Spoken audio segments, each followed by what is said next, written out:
bienvenue dans notre nouvelle émission sur Bassin TV, une émission qui se nomme Sans tabou, dans laquelle nous allons aborder des thématiques locales, un débat d'information sur des domaines divers comme la santé, l'éducation, les politiques locales sur les communes d'Arcachon, mais pas que. Alors cette première émission a été enregistrée, mais on vous promet la prochaine fois, ce sera du direct live. Alors quel est l'objectif de cette émission?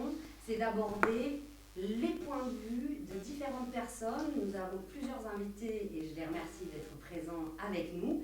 Et pour cette première, je vais lister les invités qui sont avec nous et j'aurai le plaisir d'animer cette émission avec Corinne, animatrice sur Bassin TV. Alors aujourd'hui, nous avons Monsieur Rossignol, directeur du centre hospitalier d'Arcachon, Monsieur Panonacle, conseiller municipal à la mairie d'Arcachon, Monsieur Christian Moguerou, journaliste, écrivain, producteur, Nicolas Lacambre, Mathieu X, professeur, Stéphane Lartigue, auteur de pièces, Monsieur Poulain, représentant d'Anticorps, et Monsieur Lacambre, je vous ai cité, et je crois que j'ai cité tout le monde, et Arnaud, coach, pardonnez-moi. Donc, comment va se passer cette première émission? Nous vous proposons de faire une revue de presse, des thèmes que nous avons choisis dans les revues de presse quotidienne régionale, comme Sud-Ouest, La Dépêche, et nos charmants et prestigieux invités auront le plaisir d'intervenir de manière libre pour donner leur opinion, leurs sentiments sur des problématiques qui nous concernent tous aujourd'hui, habitants chanceux sur le bassin d'Arcachon. Alors Corinne... je te propose, Aria, de commencer par l'emploi sur le bassin d'Arcachon. Alors sur le bassin d'Arcachon, on a constaté que le chômage baisse depuis la fin du premier confinement. Moins 6,3%, pour être très précis, sur un an sur l'arrondissement d'Arcachon. Mais on suppose que les chiffres cachent parfois des réalités humaines compliquées. Alors justement, vous tous, qu'est-ce que vous en pensez? Est-ce que vous pensez que c'est vrai? Est-ce que c'est des chiffres réels? Pourquoi? Comment? Monsieur Rossignol, je vais commencer par vous parce que on pense que le médical a été touché justement par ce chômage. Et vous êtes en recherche, je pense, de plusieurs personnes. Oui, alors l'hôpital, de manière générale, c'est une grosse entreprise. Hein. C'est l'hôpital d'Arcachon, c'est 800 salariés, 80 millions d'euros de budget. Donc finalement, c'est à lui tout seul une très grosse machine à emploi. Je ne vous dirais pas qu'on a des difficultés de recrutement, parce qu'on a la chance effectivement d'être sur le bassin d'Arcachon. Pour autant, on le voit, à l'heure actuelle, on aura l'occasion d'en reparler tout à l'heure sans doute. Avec la crise Covid, on s'aperçoit qu'un certain nombre de personnels, notamment le personnel soignant, qui était parfois déjà en perte de sens au travail, cette crise a profondément marqué les soignants, et certains aujourd'hui se réorientent très clairement vers d'autres métiers. Hein. Soit effectivement ils souhaitent quitter l'hôpital parce que c'est l'hôpital pour faire leur métier dans le monde plutôt libéral, soit on s'aperçoit qu'il y a des gens qui changent profondément de métier. Voilà, mais sur le front de l'emploi de manière particulière, voilà, on est dans un flux constant. 800 salariés, c'est potentiellement beaucoup de départs, beaucoup d'arrivées. Donc voilà, on n'a pas de difficulté à recruter à proprement parler. On a de la compétence. C'est pas que des soignants qu'on recrute, hein. Il y a aussi beaucoup d'autres personnels, de techniciens, restaurateurs. Enfin voilà, l'hôpital c'est une ville dans la ville un peu. Hein, donc voilà, on est un petit peu à la croisée des chemins au niveau de l'emploi, mais je ne marque pas de difficulté particulière à recruter aujourd'hui. D'accord, parce que effectivement vous parlez de la restauration, c'est le cas qui fâche en ce moment, la restauration. J'ai beaucoup d'amis restaurateurs qui sont très embêtés pour ceux du personnel. Donc je ne sais pas si... Moi je peux dire un mot si vous voulez, sur ce sujet de l'emploi. Pour les chiffres, oui. Moi, je suis peut-être un peu naïf, mais je pense que ce sont des chiffres réels qui doivent venir de Pôle emploi. Oui, tout à fait. L'emploi n'a pas forcément intérêt ou vocation à tricher sur les chiffres. Hein. C'est vrai qu'il y a un rebond important des créations de postes. Mais la difficulté aujourd'hui, c'est qu'il y a trouver l'adéquation entre les offres et effectivement les demandes. Et vous avez raison quand vous mettez en lumière cette histoire d'emploi dans l'hôtellerie. Pourquoi c'est difficile? C'est difficile parce que c'est un métier difficile, déjà. C'est un métier contraignant, qui n'est pas forcément très bien payé. Donc il va falloir peut-être que les employeurs fassent aussi des efforts pour mieux rémunérer le travail de façon générale mais notamment sur ce domaine-là. Autre souci sur notre territoire, c'est le logement. On en parlera certainement. C'est un handicap, effectivement, pour des jeunes pour pouvoir se loger. Et troisième handicap, c'est celui de la mobilité des déplacements. Voilà. Donc, on a une région formidable, extraordinaire, très agréable, mais avec des soucis effectivement d'emploi, des soucis de logement et des soucis de mobilité. Voilà. Ce qui fait que... Et après, il y a un problème de formation. Je crois qu'aujourd'hui, l'éducation ne se fait pas entre ce qu'on apprend et après les débouchés. Donc, je crois que ça, c'est un gros travail de Pôle emploi, mais pas que, hein, des centres de formation, des lycées, des universités, de faire en sorte que les gens soient formés pour trouver du travail. C'est-à-dire qu'on a beaucoup formé pour être effectivement souvent sur une voie de garage. Donc c'est un gros travail. Hein. Et on a beaucoup d'extrémités au sein de l'apprentissage. Moi, je suis d'une génération où on disait à nos enfants, moi je ne disais pas, moi je suis pas du bien, mais on disait à nos enfants, l'apprentissage c'est pas ça, c'est pas bien. Je veux dire, voilà, il ne faut pas faire des métiers, il faut être plombier, il faut pas être... C'est une énorme connerie. Et c'est vrai qu'on a voulu aussi pousser un maximum de gamins avoir un bac. Oui, c'est bien pour la culture générale, mais en tout cas, après, pour avoir des débouchés, pour trouver sa vocation, alors les choses se rectifient, ça met beaucoup de temps. Mais bon, moi, je ne suis pas pessimiste, hein, je pense qu'on va arriver à s'en sortir en sachant qu'aujourd'hui, il y a 800 000 offres d'emploi en France qui ne sont pas couvertes. 800 000, donc c'est quand même beaucoup. Voilà mon point de vue. On a M. Poulain. Alors moi, parce que j'ai beaucoup donné de cours en économie et en finance, la première question, ça a été dit si justement, c'est que les salaires sont peu attractifs, il y a 800 000 emplois non pourvus, mais il y a 8 millions de chômeurs. Donc si demain on pouvait pourvoir à l'ensemble des emplois, il y aurait quand même 7,2 millions de personnes qui n'auraient pas d'emploi. Donc en France, il y a un paradoxe fondamental, on a quasiment le record mondial des charges sociales alors qu'on a un chômage de masse. Pourquoi les gouvernements successifs, de droite, de gauche, du centre, de tout ce que vous voulez, et les candidats ne disent pas ce paradoxe-là? Pourquoi on ne baisse pas les charges et pourquoi on s'attaque toujours à l'IS et pas aux charges sociales? Tant qu'on aura des charges sociales énormes sur l'emploi pour financer tout le système des retraites et social en France qui pèse très lourdement dans les comptes publics et dans la poche des salariés, on ne s'en sortira pas. Ça, c'est un chômage de masse. En France, c'est le paradoxe. On est à peu près presque 68% de charges sociales, le double de la moyenne européenne, le triple de la moyenne de l'OCDE, alors qu'on a un chômage de masse qui est quasiment énorme. On a un taux de pauvreté qui explose. Première chose. La deuxième chose, les salaires sont peu attractifs. Les gens ne vont pas travailler, non pas parce qu'ils n'ont pas envie de travailler, mais la plupart des boulots, c'est SMIC, voire même auto-entrepreneur. De plus en plus, par exemple, la Caisse d'épargne est la première banque à recruter des gens sous format auto-entrepreneur. Donc il y a une paupérisation du recrutement. Pourquoi allez-vous travailler pour 1000 ou 1200 euros par mois alors qu'on ne peut plus se loger à ce prix-là, on ne peut même plus se loger en tant que locataire, mais uniquement en tant que colocation, donc avec des droits réduits? Pourquoi aussi aller travailler pour 1200 euros par mois alors qu'il y a une inflation qui est en train d'exploser? On demande aux entrepreneurs d'augmenter le salaire, mais ça ne se fait pas comme ça. Il n'y a pas de croissance en France. On nous parle d'une hausse de 6 points de croissance. Et on avait une récession de 9 points l'an dernier. Moins 9 plus 6, ça fait moins 3. Avec une inflation qui est le double de celle de l'an dernier, on est quasiment à une récession depuis 2 ans de 2 points. Donc comment peut-on parler de baisse du chômage? Ça, c'est la base en économie, alors même qu'on n'a pas de croissance, alors même qu'aujourd'hui on a une inflation qui augmente.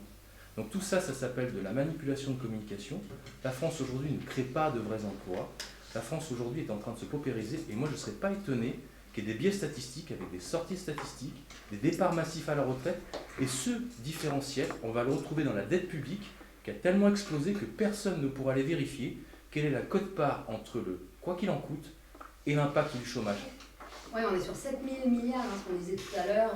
Je crois que chaque enfant qui naît, naît avec une dette de 100 000 euros là, en France. Je crois qu'on est sur des proportions comme ça. On est en train d'appauvrir une génération. Les jeunes aujourd'hui qui ont 18 à 25 ans auront en moyenne 30% de retraite en moins que ceux qui ont 60 ans aujourd'hui, alors même qu'ils vont devoir épargner 30% de plus de leur salaire pour pouvoir constituer une retraite privée. On est en train de sacrifier une génération entière pour permettre à une génération plus âgée de pouvoir garder un niveau de vie. Et on est en train de créer une sorte de, peut-être même une cassure sociale et politique dans les années à venir. Et on le voit depuis quelques années avec les Gilets jaunes, les tensions se démultiplient, mais on ne change pas la politique qui ne fonctionne pas. Donc moi je suis très inquiet, je suis très inquiet pour les années à venir, parce que là, ce genre de statistiques, à quelques mois des élections présidentielles, ça s'appelle de la communication, et quand on a fait un peu d'économie, on ne peut pas dire que le chômage baisse quand on n'a pas de croissance, Et quand aujourd'hui on a autant de problématiques dans l'économie française qui aujourd'hui est fondamentalement déséquilibrée. Pardon, parce que j'ai un point de vue qui est quand même très politique. Moi je ne partage pas. Hein. Votre analyse est effectivement très politique. Non, elle est économique. Si, non, très politique. Maintenant, je n'ai pas entendu un début de solution. C'est-à-dire que là, mais les solutions, ça il y en a. Pas, ça va pas, ça va. Quelles sont effectivement vos solutions pour que ça aille mieux? Déjà, la première solution qu'il va falloir, c'est, vous savez, c'est comme dans une entreprise. Vous avez deux manières de voir le problème. Soit on regarde du côté des charges, et c'est ce que font les gouvernements depuis 40 ans, ils font que de raboter. Que ce soit les politiques locales ou nationales, on rabote tout le temps. On augmente un peu par-ci, on baisse par-là. Soit on regarde les recettes. Et quand on est un chef d'entreprise, qu'on a une entreprise qui ne fait plus de marge et qui aujourd'hui est en difficulté, qu'est-ce qu'on fait? On réinvestit pour pouvoir recréer de la marge et recréer des recettes avant de raboter. Et je crois que c'est ce qui manque dans le discours politique français, c'est d'avoir des solutions pour la croissance, par exemple faire de la France le leader mondial de l'économie durable, de l'économie de demain, des nouvelles technologies, plutôt que de rester sur de l'économie qui est aujourd'hui basée sur des services, qui sont ultra concurrencés par les Chinois, qui aujourd'hui, la France a raté toutes les étapes économiques depuis 40 ans, on a pris des retards considérables par rapport à la mondialisation. Moi, je ne suis pas un pro-capitaliste ou anti-capitaliste, j'ai eu la chance de travailler à l'étranger. La mondialisation, c'est simple à comprendre, c'est comme un championnat de football. Vous avez 20 clubs, vous jouez tous 90 minutes, avec une mi-temps de 45 minutes. Nous, on dit, on n'a pas envie de jouer à 20 clubs, on n'a pas envie de jouer 90 minutes, on veut jouer 30 minutes. C'est notre choix, mais on perd les matchs. Donc la question, ce n'est pas de refuser la mondialisation ou pas, c'est de trouver notre place pour permettre aux Français de mieux vivre. Et pour l'instant, on a subi la mondialisation. On n'est pas proactif là-dessus. Donc il va falloir remettre tout à plat, à commencer par le système politique en France, parce que la Ve République telle qu'elle est, aujourd'hui ne fonctionne plus. On a un État qui est trop présent. L'économie française est très simple à comprendre. Hein. C'est une redistribution fiscale, avec un État trop présent. Donc il va falloir simplifier définitivement, parce que le principal problème en France, ce ne sont même pas les charges. Les grands patrons vous le diront, c'est que le pays est trop compliqué. C'est un bordel sans nom. Dès que vous voulez faire des démarches administratives, on est perdu. Donc le rôle des politiques, c'est au lieu de mettre des strates les unes après les autres, c'est de les enlever et de simplifier les choses. Je vais vous donner un dernier exemple tout simple que je donne à des étudiants en bac plus 5. Je voudrais que vous allez vite comprendre le mal français. Vous créez une société à responsabilité limitée, la SARL. Vous êtes deux. Vous voulez être tout seul, on fait l'URL. Mais quand vous étiez deux, vous passez à tout seul, vous avez la SARL-U. Quand vous êtes agriculteur, vous avez l'ERL. Quand vous êtes profession libérale, vous avez la SLA. En Angleterre, ça s'appelle la LTD terminée. Ça se simplifie. Voilà. On n'est pas le chêne, on n'est pas le roseau, pardon, on est le chêne dans la fable de la fontaine. On n'est plus adapté à la mondialisation. Donc c'est pas la peine de flexibiliser ou d'être anticapitaliste ou capitaliste. Il suffit juste de simplifier nos démarches et de faire un pays qui soit en anticipation de ce qui va se passer dans les années à venir. Bon, moi je trouve qu'on est un peu déjà en campagne électorale et on sent. Non, je suis pas non, mais c'est pas du tout une critique, mais moi je trouve qu'on parlait du monde d'après au moment où on rentrait dans la pandémie d'avant. On n'est pas sorti. Et il y a eu on a découvert une chose. On pensait juste avant, on était sur le régime des 3% de limitation du déficit public parce que c'était la norme européenne. Et on a découvert une chose extraordinaire, c'est qu'il y avait de l'argent partout. Alors évidemment, on a fait fonctionner le plancher de billets, mais l'État est trop présent. Je pense qu'on a été très heureux quand même d'être en France, en tout cas pendant les mois qu'on vient de vivre. Après, je pense qu'il y a une distorsion très forte entre les statistiques, tout ça sont beaucoup de chiffres, on parlait des apprentis, je crois qu'on a battu le record des apprentis cette année, et à la limite tant mieux. J'ai entendu Macron qui parlait d'aller vers le plein emploi bientôt, mais il y a une chose, il y a une distorsion entre le monde des chiffres et le sens sociologique qui est en train de changer. Les gens ne sont pas seulement enfuis parce qu'ils étaient mal payés, ils sont enfuis parce qu'ils ne trouvaient plus de sens, je pense, dans ce qu'ils faisaient. Donc on a découvert d'un coup que les restaurateurs... le problème c'est que le plongeur, on ne peut pas délocaliser en Roumanie. Il faut quelqu'un qui fasse la plonge. On ne peut pas le faire en distanciel. Et ces métiers-là, je crois qu'il n'y a plus beaucoup de Français qui veulent les exercer. Il y a d'autres exemples, en tout cas des métiers pénibles et difficiles. Et je pense qu'il y a une quête très forte, et notamment chez les jeunes aujourd'hui, de trouver du sens à ce qu'on fait. Et je pense que c'est ça. On n'est pas simplement, 35 heures, 40 heures, 48 heures, 64 heures, le système anglais avec des salaires payés 30 livres, et puis le jour où ça s'arrête, on est à la rue sans système de santé vraiment digne de ce qu'on connaît en France. On est très, très heureux d'avoir un système de santé récent. Enfin, c'était quand même magnifiquement organisé. On a été survaccinés, enfin pour ceux qui ont été survaccinés, on a plus Doctolib, on l'était reçu, tout ça a été gratuit. Enfin, c'est quand même assez remarquable.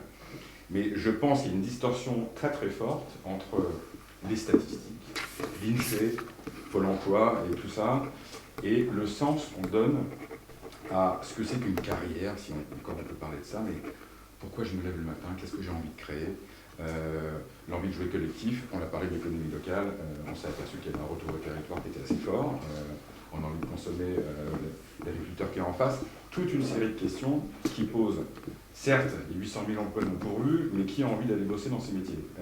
Donc je veux bien qu'on les forme. On va peut-être faire un stage de plonge ou un master 2 de plongeur, mais les gens cherchent autre chose. Et on ne pourra pas passer à côté de... alors là pour le coup, c'est pas capitaliste ou non capitaliste, c'est le sens d'une vie.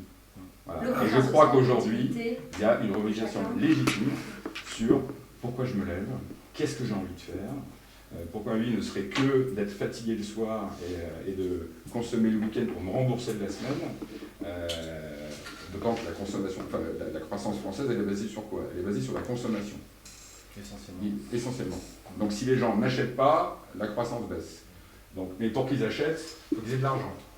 Et pour gagner de l'argent, c'est pas simplement gagner de l'argent. Ils veulent inventer quelque chose. Il y a des enjeux très très forts aujourd'hui, l'écologie, le développement durable, de l'économie solidaire. Il y a certainement, moi j'attendais de Macron, à l'époque, qui crée la Silicon Valley de l'environnement. Et qu'on fasse venir des étudiants étrangers, et qu'on s'y mette, et qu'on trouve toutes les solutions. Parce que c'est bien de dire on va faire l'avion hydrogène, mais elles sont où les universités, les campus formidables, où on va voir ces jeunes très motivés pour y aller, ou je ne sais pas, dans le domaine de la santé. Donc je crois qu'il va falloir réfléchir non seulement statistiquement, mais sociologiquement aussi. Alors avant oui, il y a Mathieu, avant Poulain, on vous donnera la parole, mais... Merci. Là, c'était juste pour me faire entendre. J'essaie d'en placer une poliment depuis un moment, j'y arrive pas, donc ça commence à me couvrir sur le haricot. Et c'est très représentatif de notre société. J'admire beaucoup la faconde de ces messieurs, mais c'est beaucoup d'idées, qu'on entend sur tous les plateaux, qu'on entend partout. Et c'est bien, mais ça ne fait pas du tout avancer le schmilblick. Et moi, j'ai noté 2-3 trucs qui m'ont... je ne sais pas, Nona, vous avez une petite phrase qui m'a beaucoup touché, c'est la culture générale du bac. Qu'on donne le bac à tout le monde, c'est vrai 90%. J'ai fait faire une dictée, puisque j'ai la chance d'avoir des élèves qui font du théâtre avec moi, je leur ai fait faire une dictée sans qu'ils sachent que c'est une dictée. Aucun n'aurait eu le certificat d'études en 1970. J'ai vu des nouveaux mots. Ils ont inventé des mots, ils ont inventé des lettres même à la limite, et ils sont tous bacheliers quasiment. Donc c'est catastrophique. Dans la culture générale, on va oublier. Le vaccin gratuit, je ne suis pas d'accord avec vous. Le vaccin, je l'ai payé. C'est mes impôts qui ont payé le vaccin. Et c'était très bien organisé, effectivement. Et il y a un truc qui m'a marqué, c'est que les seuls qui sont tombés dans les pommes, ce sont les jeunes. J'ai vu des papis, des mamies de 90 ans résister au vaccin, et devant moi, j'y suis allé un samedi matin, je n'avais pas choisi, c'est Doctolib, et c'est le jour où les jeunes ont été, les moins autour de 20 ans, ils tombaient dans les pommes. On a fait une génération de guerriers, moi ça me fait rêver, quoi. Des grands types sportifs, beaux gosses, qui tournaient de l'œil. Et il y avait un papy qui les regardait, qui devait avoir 80 ans, il a dû se dire, putain, quelle merde. Mais, pardon, c'est ce que j'ai ressenti. J'en ai encore d'autres. Vous parliez de documents, vous avez entièrement raison. Nous avons une compagnie de théâtre, on a rempli des documents pour une aide. Ça n'existe pas, il n'y a pas eu d'aide pour le théâtre, il y a eu de l'aide pour le théâtre public, mais qui est aidé depuis toujours. Et le document, la personne qui s'en occupe chez nous, il a passé une matinée entière. Elle a fini au bout d'un moment avoir quelqu'un au téléphone.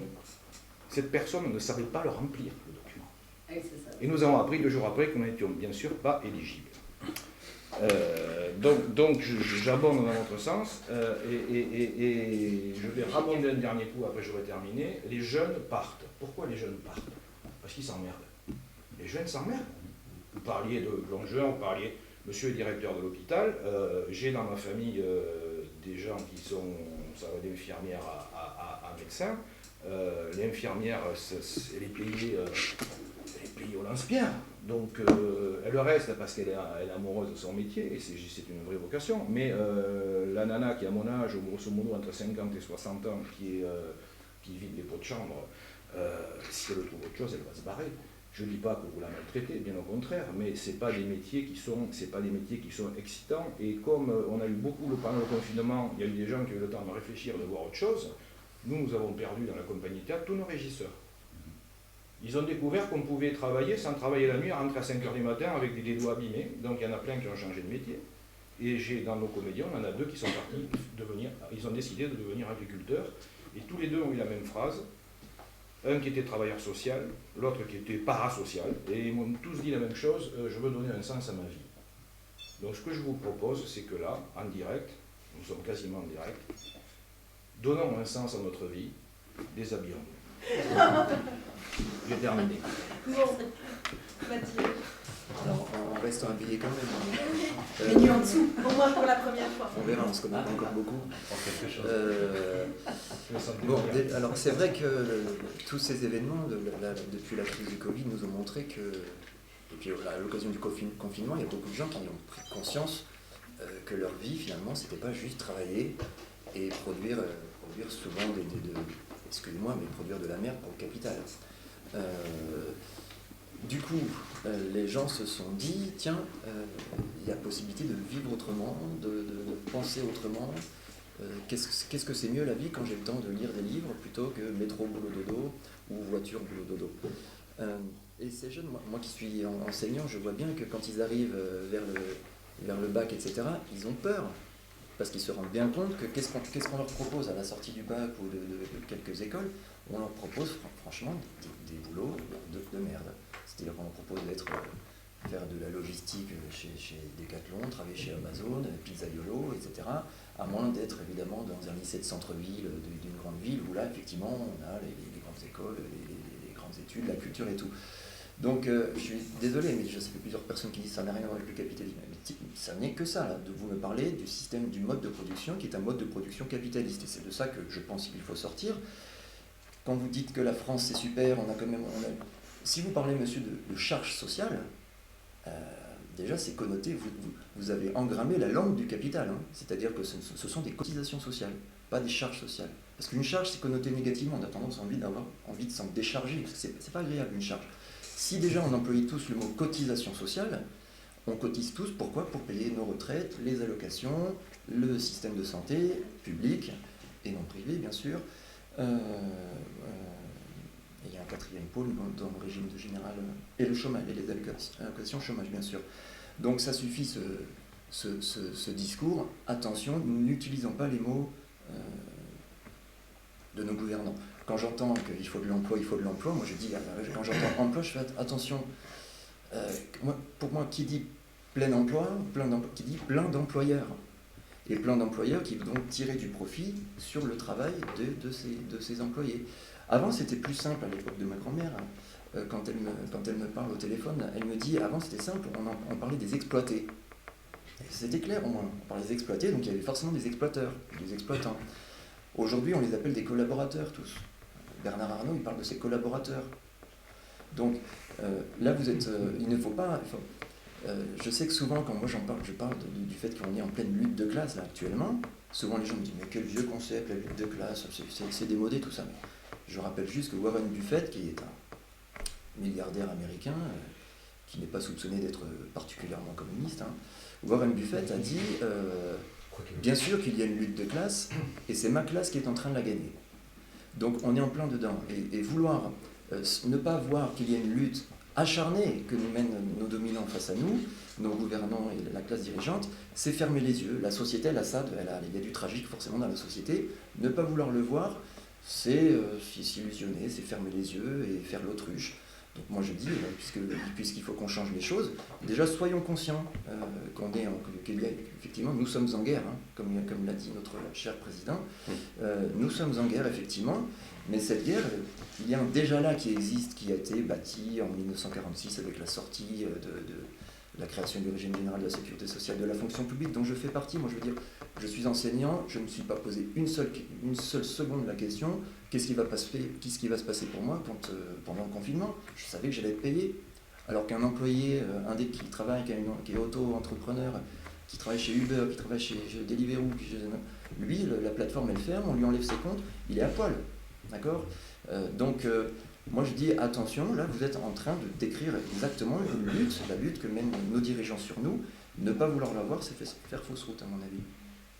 Alors, Monsieur Poulain, une dernière fois on intervient parce qu'on a passé beaucoup de temps sur ce sujet et on voudrait passer à un autre sujet. C'est fort passionnant d'ailleurs, Voilà, qui fort mériterait passionnant. une émission spécifique. Donc, Alors, comment vous être... Ouais, je vais être assez court. Donc, assez il y avait court. juste plusieurs éléments. D'ailleurs, Warren Buffett, il avait fait donc toute sa fortune à l'Afrique, je crois, 80 milliards de dollars, avant de la récupérer sur la spéculation financière, ce qui est autre chose. Et voilà. Alors, on a oublié de parler d'un autre élément, c'est la fuite des talents. La plupart des talents français s'en vont à l'étranger.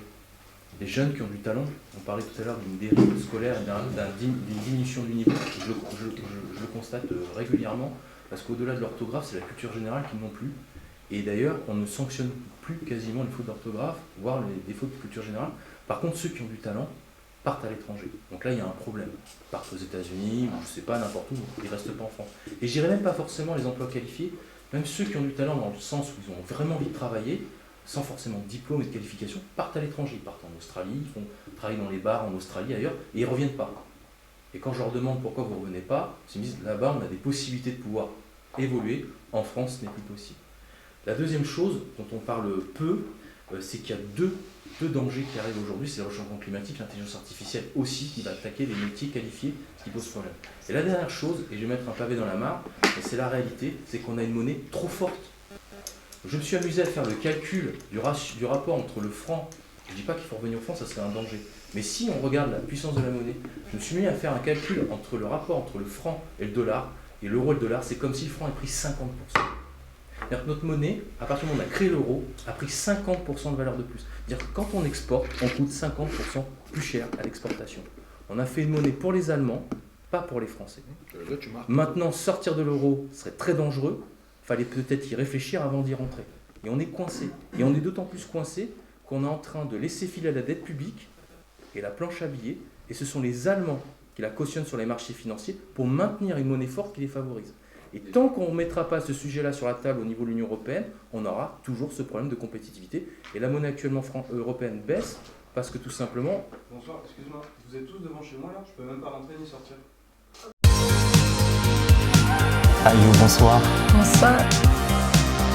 Ça va? Ça va très bien, et toi? Bien. Et les gens sont ce qu'ils font ou ne font pas. Voilà. Merci.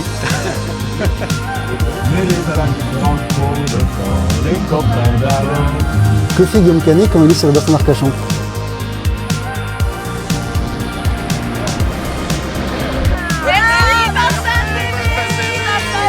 Frédéric,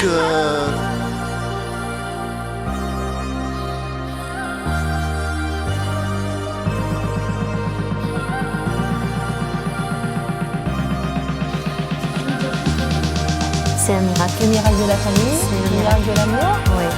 Bienvenue sur notre nouvelle émission, Famille du Bassin. Chers amis, bonjour. Bassin TV est heureux de vous présenter Océane. Bonjour Océane. Bonjour. Et aujourd'hui, on a eu le plaisir de faire un spectacle sur le thème guinguette. Si vous entendez mes messages, s'il vous plaît. Tu te souviens, la dernière fois, nous étions à la Chapelle des Marins. Ici à Bonsoir. Bonsoir.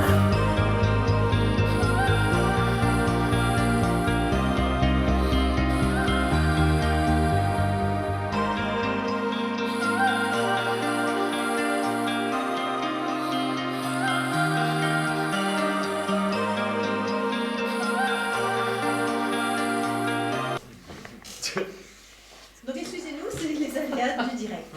Donc Arnaud, tu voulais nous dire un petit mot aussi. Oui, en prenant un peu de hauteur sur tout ce qui se passe dans le monde, parce que c'est pas que la France, hein, c'est le monde, donc de fait la France est impactée, mais je pense que revenir, il y a beaucoup de prise de conscience, et ça c'est vrai que beaucoup de gens prennent conscience de ce qui se passe, prennent conscience que dans leur vie en fait ça leur va pas, prennent conscience que leur travail, en fin de compte, ils se sont fait un petit peu embringuer dans tu es obligé d'eux pour paraître comme ça, pour pouvoir être bien dans la société, dans un cadre, dans ceci, dans cela.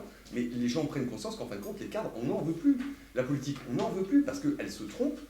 excusez-moi du peu, aujourd'hui, 5e République, tout ça c'est du passé, on n'en veut plus. On voit qu'aujourd'hui on part dans des éco-villages, on part dans des groupes de gens qui n'ont plus envie de s'ennuyer, de s'embêter à vivre dans une communauté qui en fin de compte ne correspond plus, déjà, deuxième point. Et après le système, l'argent, etc. Mais moi j'ai juste envie de dire l'argent. On pourrait juste essayer de plus utiliser ce système-là, l'argent. Alors tout le monde dit, non, c'est pas possible, c'est pas possible. Mais moi j'ai juste une question. Est-ce que vous avez déjà essayé? Non. Oui, voyage on n'a jamais essayé. Si, avant oui, mais avant c'était bio et gratuit. Et après, il y a eu le progrès. Avant, c'était bio et gratuit. Et après, il y a eu le progrès. Le problème, il est là. Voilà. Le progrès, c'est pour asservir les gens. Voilà. Voilà. Moi, j'ai fait du bâtiment, j'ai fait de la restauration. Donc, tout ce que vous avez cité, mais j'ai jamais gagné misère. À partir du moment où je ne gagnais pas ce que je voulais pour ma vie, je peux changer. J'ai changé d'affaires, j'ai changé de restaurant. Voilà, je gagnais mieux. Le bâtiment, c'est pareil. Je ne gagnais pas assez en tant que salarié. Pas de problème. Je me mets patron. Patron, après, j'ai eu jusqu'à 12 salariés. Et quand vous commencez à signer des chèques et des machins, qu'à la fin, vous avez du mal, et qu'il vous arrive une galère dans votre vie perso, et que vous ne pouvez pas assurer parce qu'il y a des charges et des machins, et vous savez pertinemment que si vous ne payez pas vos charges et vos taxes et vos machins, vous allez vous faire pigeonner. Donc, qu'est-ce que vous faites? Eh bien, vous virez le personnel. Parce que c'est vous d'abord, parce que c'est vous qui avez pris les risques. Et le truc, il est là. Donc, allez se plaindre à droite, à gauche, ça, ça. Je veux bien, mais à un moment donné, il faut prendre aussi ses responsabilités de dire ma vie, c'est moi, c'est ma vie. Mais donc, tout le monde n'a pas la même personnalité que vous. Certes, donc voilà, il y a des combatifs. Non, mais après, certes, mais en attendant, on peut s'aider. On peut s'aider. Il faut demander de l'aide aussi. Il ne faut pas hésiter à demander de l'aide. Voilà, j'ai un problème, est-ce que vous pouvez m'aider? Oui. Voilà. Le truc, c'est de demander de l'aide. Moi, j'ai demandé de l'aide à bon escient, au bon moment. J'ai reçu cette aide. Du coup, derrière, ça me permet de redistribuer cette aide. Alors, on va vous remercier tous. Merci à vous. Pour ce premier débat. Bonsoir. Ça continue encore. Justement, je vais te faire plaisir énormément parce que là, on va parler de bikini. Mais de bikini et non, pas le bikini auquel vous pensez, mais le bikini en matière d'urbanisme. Donc alors vraiment, on passe de la thématique emploi à la thématique urbanisme. Alors pourquoi? Parce que récemment, on a eu une décision du tribunal administratif de Bordeaux dans le cadre d'un recours engagé par une association qui s'appelle l'association de sauvegarde du site d'Arcachon, qui avait donc attaqué des travaux engagés par le restaurant Le Bikini. Et donc le tribunal administratif a estimé qu'il n'y avait pas d'illégalité. Alors c'est vrai que je vais ouvrir et donner la parole à M. Panonac sur les problématiques d'urbanisme, peut-être pas sur le bikini, mais sur les problématiques d'urbanisme sur Arcachon, en votre qualité d'élu. Et puis après, bon, on peut quand même conclure que sur le bassin d'Arcachon, le contentieux en matière d'urbanisme est un sport national. Donc je pense que tout le monde aura peut-être son mot à dire sur cette difficulté-là, je vous en prie. On ne va pas, si vous voulez, le bikini, c'est une micro-affaire. Micro-affaire, puisque visiblement, le tribunal a statué, l'association en question qui fait un bon travail.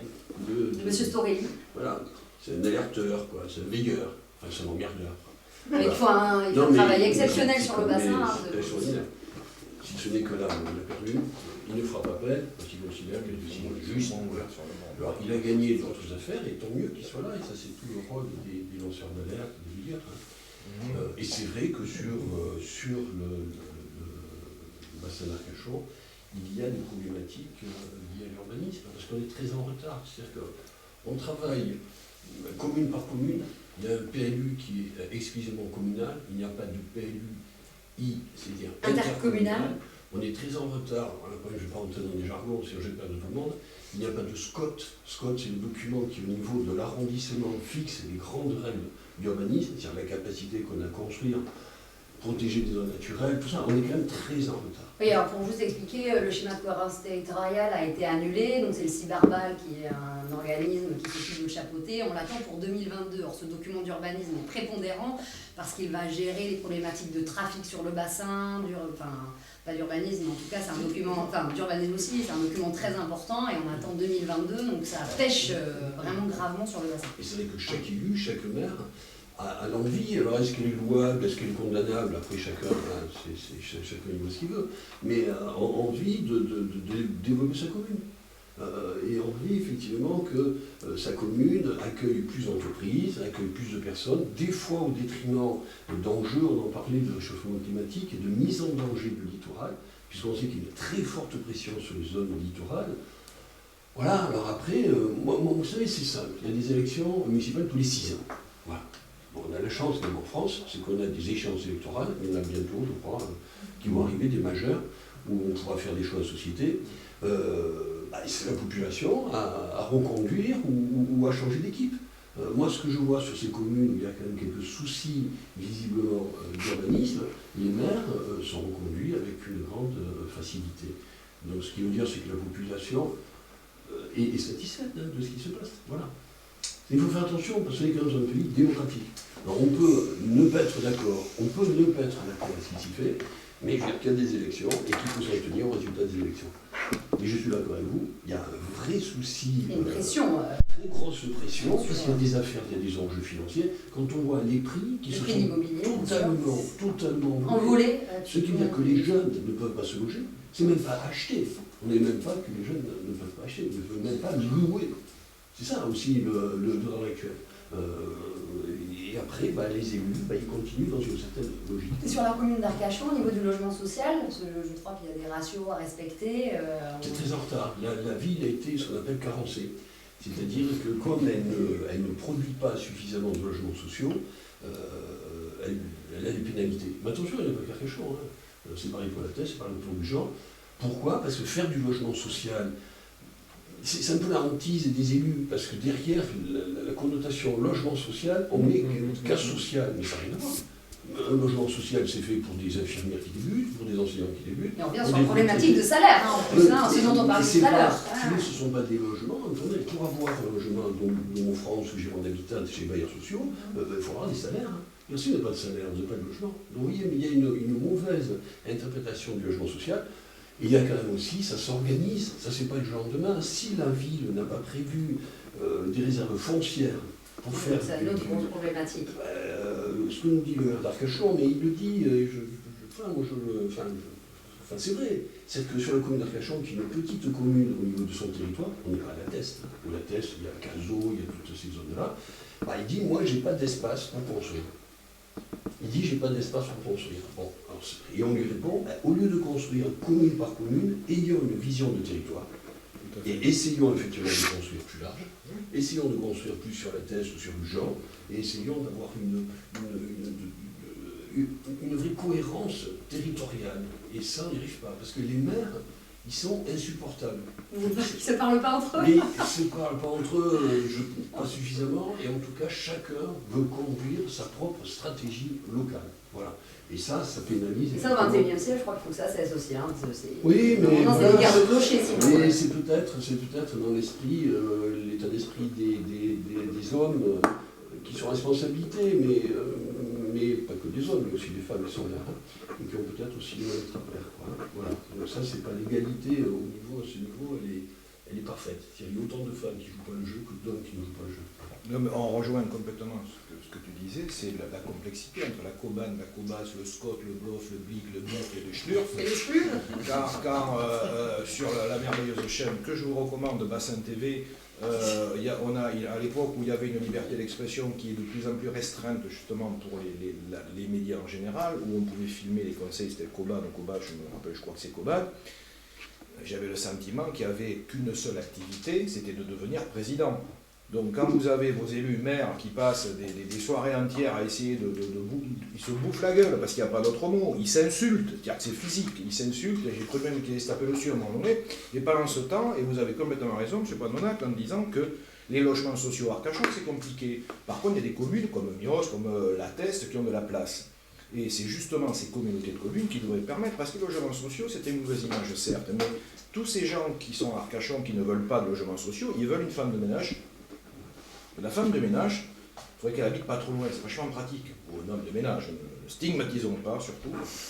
J'adore faire le ménage, personnellement. Si, vraiment, please, c'est un truc depuis tout petit, j'adore ça. Mais on a un gros problème, et ce qui est marrant, c'est qu'on se rejoint tous, quoi.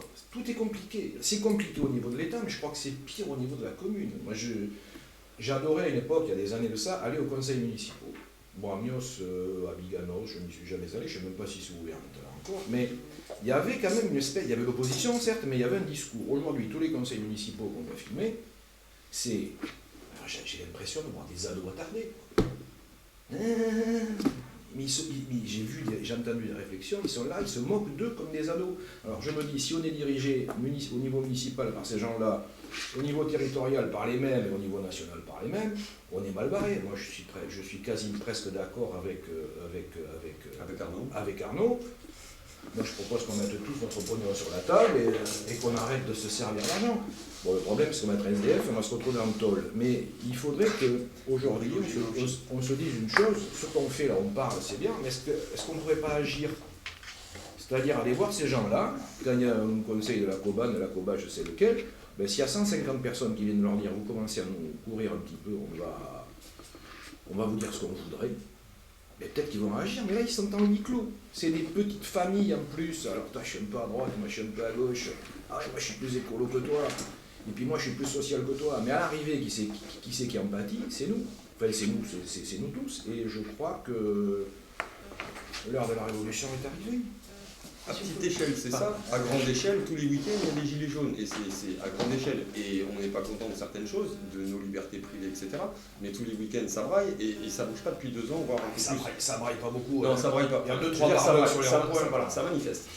On est là, on n'est pas content. Ils sont là, ils ne sont pas contents, ils disent que ça, c'est pas normal. Donc le gouvernement, qu'est-ce qu'il fait? Je t'envoie du bleu, je te casse voilà. Bon, là, pour l'instant, c'est calmé parce que l'autre côté commence à comprendre aussi que ça suffit, parce que ce sont aussi des pères, des maris, voilà. Donc ils se calment aussi. Mais dans l'idée, à petit niveau, moi j'ai été 5 ans conseiller municipal, je suis d'accord avec toi, voilà, à un moment donné, ça se mettait, ça s'est levé, ça se mettait sur la poigne pour 500 balles. Tu dis, bah les gars, moi j'ai autre chose à faire, j'ai des devis de facture, je m'en vais, merci, bonne soirée. Voilà. On est d'accord, mais à petit niveau c'est comme ça, à grand niveau c'est comme ça, c'est à tout niveau. La problématique elle est, votre machin, on n'en veut plus, nous on va les faire ailleurs. Par contre, on va les faire ailleurs, mais vous nous laissez tranquille. Continuez votre débat, continuez vos histoires, mais nous on va aller faire autre chose ailleurs. Voilà. En fait, aujourd'hui, c'est ce qu'il faudrait faire. Voilà. Chanter cet ancien système, cette ancienne république, ce truc-là, et recomposer un peu tout ça, et refaire un peu tout ça dans une conscience de l'humain. Voilà. On a oublié l'humain pour ça, l'oseille, le machin, le ci, le là, la matière. Stop. Vous voulez pas juste repartir aux bases? Nous, la terre, l'humain, point. Et repartir avec des bonnes bases. Et chanter le reste. Donc, continuez à faire vos histoires, nous on va les faire les nôtres. Voilà. Les éco-villages, ça sort, etc. Et tout le monde s'entraide. Il va falloir revenir à ça. Et ça marcherait si on était, vous avez dit qu'on était en démocratie. Oui, sur papier, oui, évidemment, on est d'accord. Démocratie, démos kratos, démos le peuple, kratos le pouvoir. Moi, personnellement, j'ai pas l'impression d'avoir le pouvoir.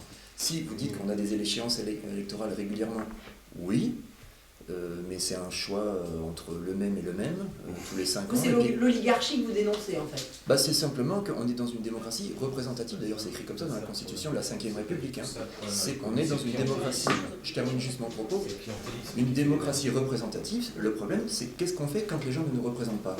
Moi je suis désolé, quand je regarde les conseils municipaux, les débats à l'Assemblée nationale, au Sénat, toutes ces choses-là, les gens ne nous représentent pas. D'ailleurs on ne représente pas la population puisque ce sont majoritairement des gens des puissants. Nous, on a l'échelon local, M. Poulain disait le mot-clé de clientélisme. Je veux dire un truc. Le problème, c'est la décentralisation. On a décentralisé beaucoup de pouvoirs, mais on n'a pas créé des contre-pouvoirs. Aujourd'hui, il n'y a pas de contre-pouvoir dans les villes.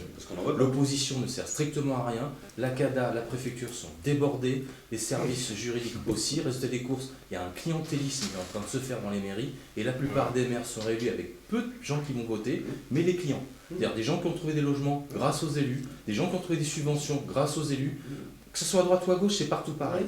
Et tant qu'on n'aura pas de contre-pouvoir, la marmite va continuer à gonfler. On a le système gilet jaune. Moi j'ai manifesté, j'ai créé les gilets jaunes constructifs. À l'époque, j'ai été très médiatisé parce qu'on a défendu cette cause-là. Parce qu'on était contre les extrêmes, ni extrême gauche, ni extrême droite. C'était notre choix. Mais c'est quoi les gilets jaunes? C'est le commencement d'un début de colère visible. C'est ça. Les gens en ont marre. Et les politiques n'entendent pas parce qu'une fois qu'un maire ou un président est élu, pendant 5 ans, fait ce qu'il veut, comme il veut. Il n'a aucun contre-pouvoir et il ne peut rien faire. Il peut même virer un adjoint de sa délégation et lui, à la rigueur, il fait ce qu'il veut, comme il veut et l'opposition ne sert strictement à rien. Je voudrais juste revenir sur le débat par rapport aux constructions. On oublie un élément essentiel qu'on voit à Bordeaux actuellement, c'est le problème des infrastructures. C'est-à-dire qu'on construit, c'est bien d'avoir des logements sociaux ou pas, moi je ne suis pas contre, mais elles sont où les infrastructures? Je parle des routes, je parle des transports en commun. Alors les transports en commun, aujourd'hui on est en train de vouloir avoir une vision beaucoup plus écologique et je suis favorable à cela. Enfin, à un moment ou un autre, quand vous passez d'Ambarès à Saint-Médard-en-Jalles, ou vous venez ici, je suis désolé, hier je suis venu à Arcachon, il y a un train toutes les heures. Enfin, à Arcachon, le transport en commun le plus courant, c'est le déambulateur quand même. Hein. Mais il y a un problème. Donc les transports en commun, il n'y en a pas. Ils sont insuffisants, pardon. Les écoles, je parle de ça. Les canalisations. C'est-à-dire que quand on construit des maisons, des appartements, il faut des canalisations, des stations d'épuration. Souvent, elles sont un peu en retard. Donc il y a des quartiers dans certaines villes où il y a de l'eau marâtre. Je parle du respect de l'environnement. Donc il y a des problématiques qui arrivent et c'est malheureux. Les bouchons. Donc la pollution, etc. Parce que le premier pollueur, c'est pas un bar qui s'installe au bord de la mer, c'est quand même les voitures qui sont obligées de faire la queue parce qu'il n'y a pas assez de transports en commun. Où sont tous ces transports en commun là?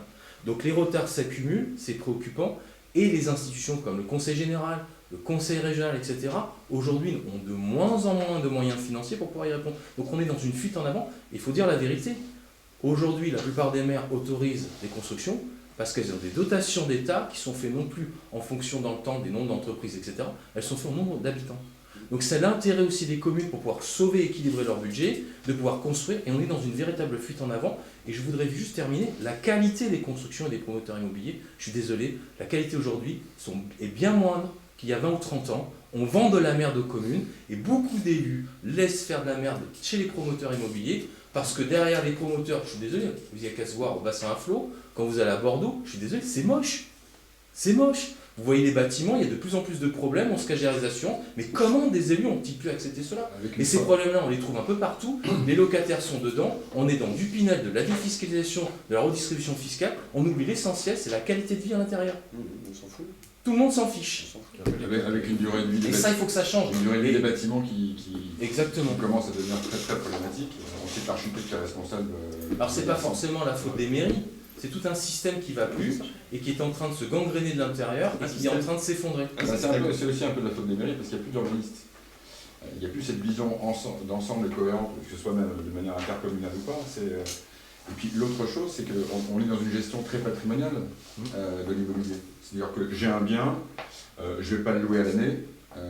La pression touristique, les Airbnb, la gentrification de l'ensemble du bassin a fait que les gens vous louent éventuellement un appartement de octobre à mars, mais ensuite il faut partir. C'est hyper pratique quand on a un métier à l'année. Donc les gens font comment? Parce qu'ensuite, on est dans la location saisonnière. Essayer de trouver un appartement à l'année à Arcachon, il va y avoir 10 annonces.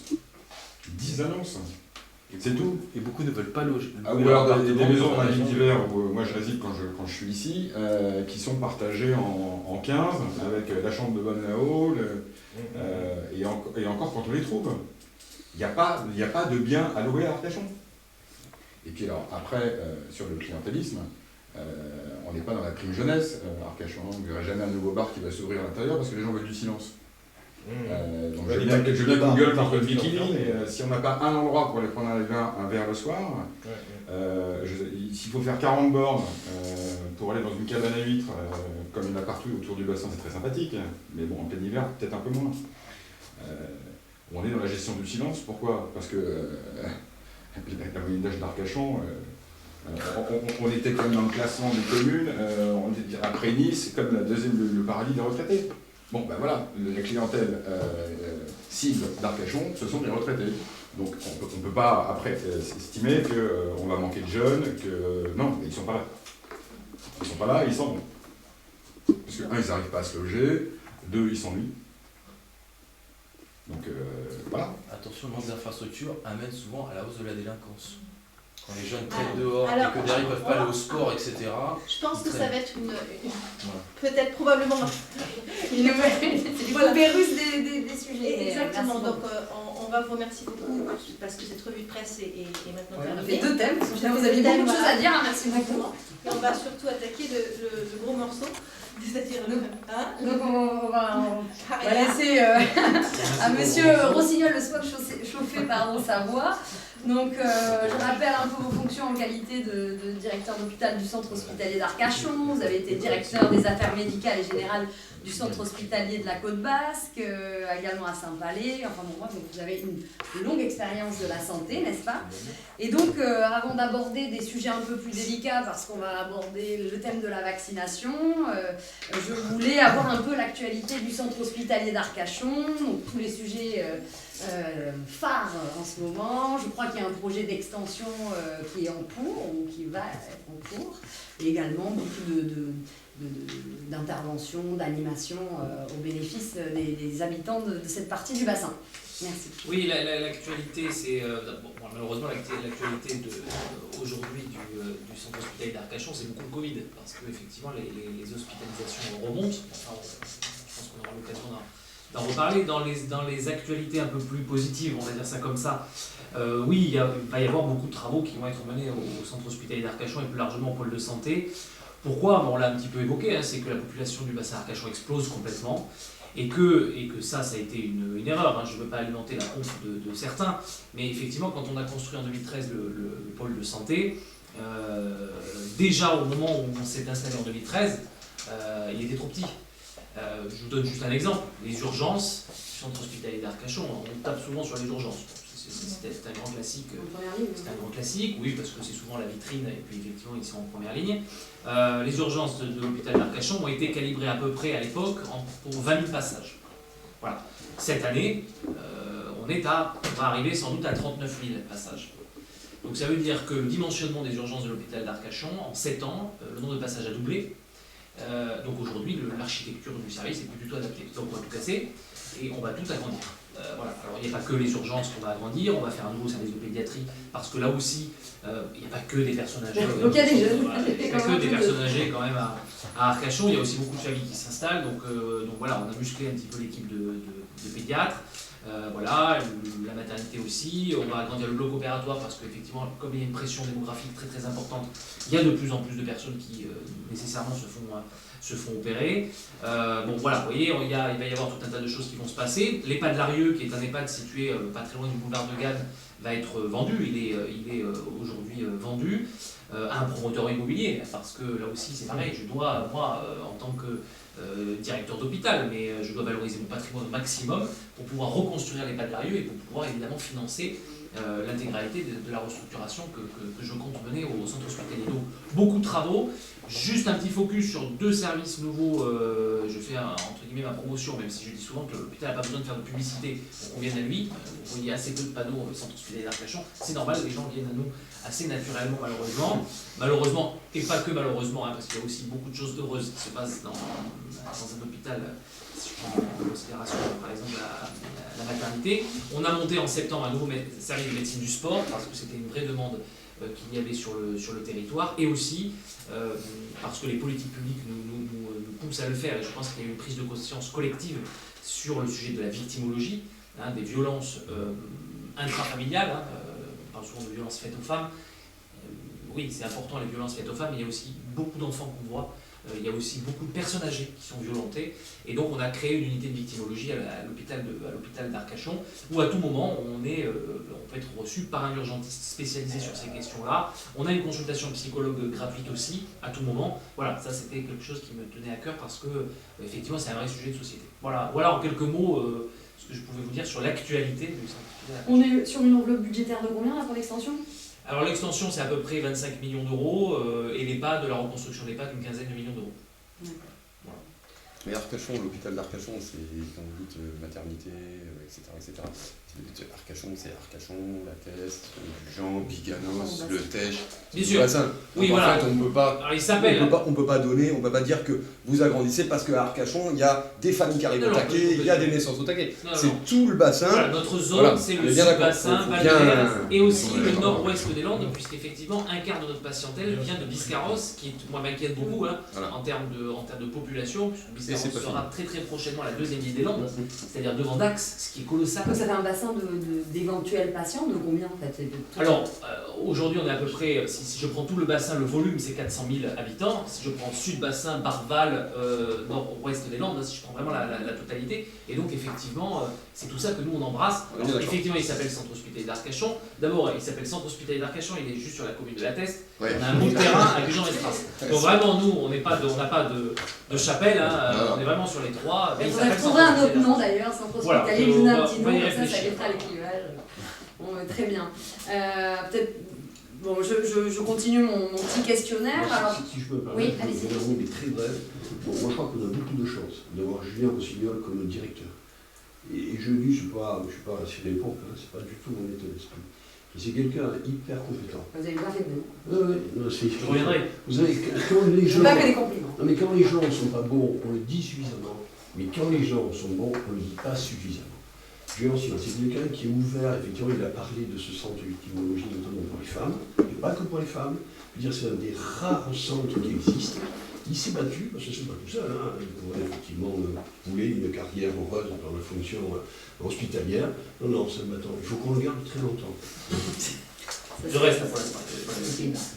Bon, et très bien. Alors, dans l'actualité de santé, on a eu un mouvement de grève des infirmiers anesthésistes.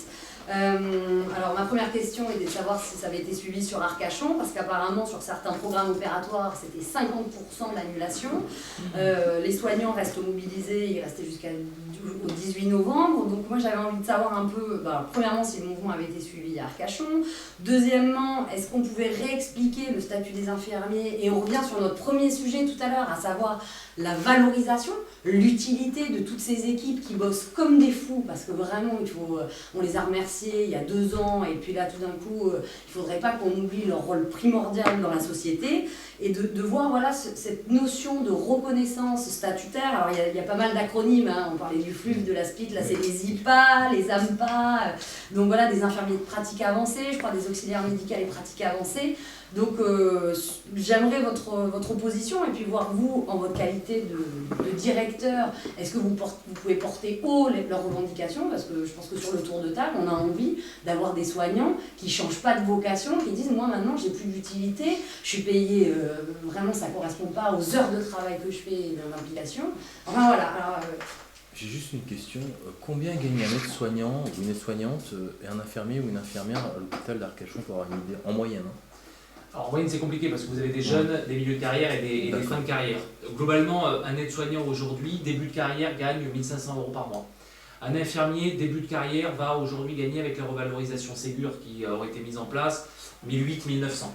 Fin de carrière, une aide-soignante va aller jusqu'à 2000, 2002 par mois et un infirmier va arriver jusqu'à... Alors un infirmier pas spécialiste, hein, pas un infirmier anesthésiste, ça va jusqu'à 3000. Vous parlez en brut Non, je parle en net. D'accord. Parce qu'il y a aussi il y a le sujet de la rémunération, mais il y a aussi d'autres sujets périphériques s'ils travaillent la nuit, parce que là, les rémunérations peuvent bouger. Bon, voilà. Il faut toujours faire attention quand on parle de rémunération, parce qu'on entend beaucoup de choses hein, sur les plateaux télé, sur les chaînes en continu. Quelquefois, c'est un peu déroutant, hein, ce que j'entends comme conneries hein, qui sont racontées. Je ne dis pas que ça ne méritait pas d'avoir une rémunération, enfin voilà, il y a eu des augmentations de rémunération, je pense qu'elles étaient méritées parce que par rapport à un comparatif au CDE, vous en en parliez tout à l'heure, on était plutôt sur une échelle assez basse, mais il y a eu un effort de rattrapage. Moi je dis souvent, je ne suis pas, et je vais répondre à vos questions, hein, moi je ne suis pas membre du gouvernement, hein, donc je ne suis pas là pour faire de la politique. Ce qui s'est passé en revanche sur le Ségur, là, c'est jamais arrivé à l'hôpital public. Enfin, il faut juste resituer ça, il y a eu beaucoup d'argent qui ont été mis. Je resitue rapidement. 19 milliards. L'année dernière, 500 € de primes pour la totalité des personnels pour la prise en charge, pour les remercier d'avoir pris en charge le Covid, pour tous les salariés de l'hôpital public. 1 500 € pour certaines régions qui étaient le plus impactées par l'aspect Covid. Ça, c'est une prime one shot. Ensuite, en fin d'année dernière, il y a eu 180 € net de plus sur l'intégralité de toutes les rémunérations de l'hôpital. Donc ça va de la femme de ménage jusqu'au directeur.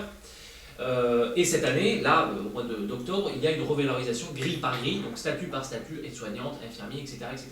Donc il y a eu quand même il y a eu 2 grosses revalorisations. Moi, je ne suis pas là pour dire c'est bien, c'est pas bien. Je pourrais avoir mon avis, je peux le donner éventuellement.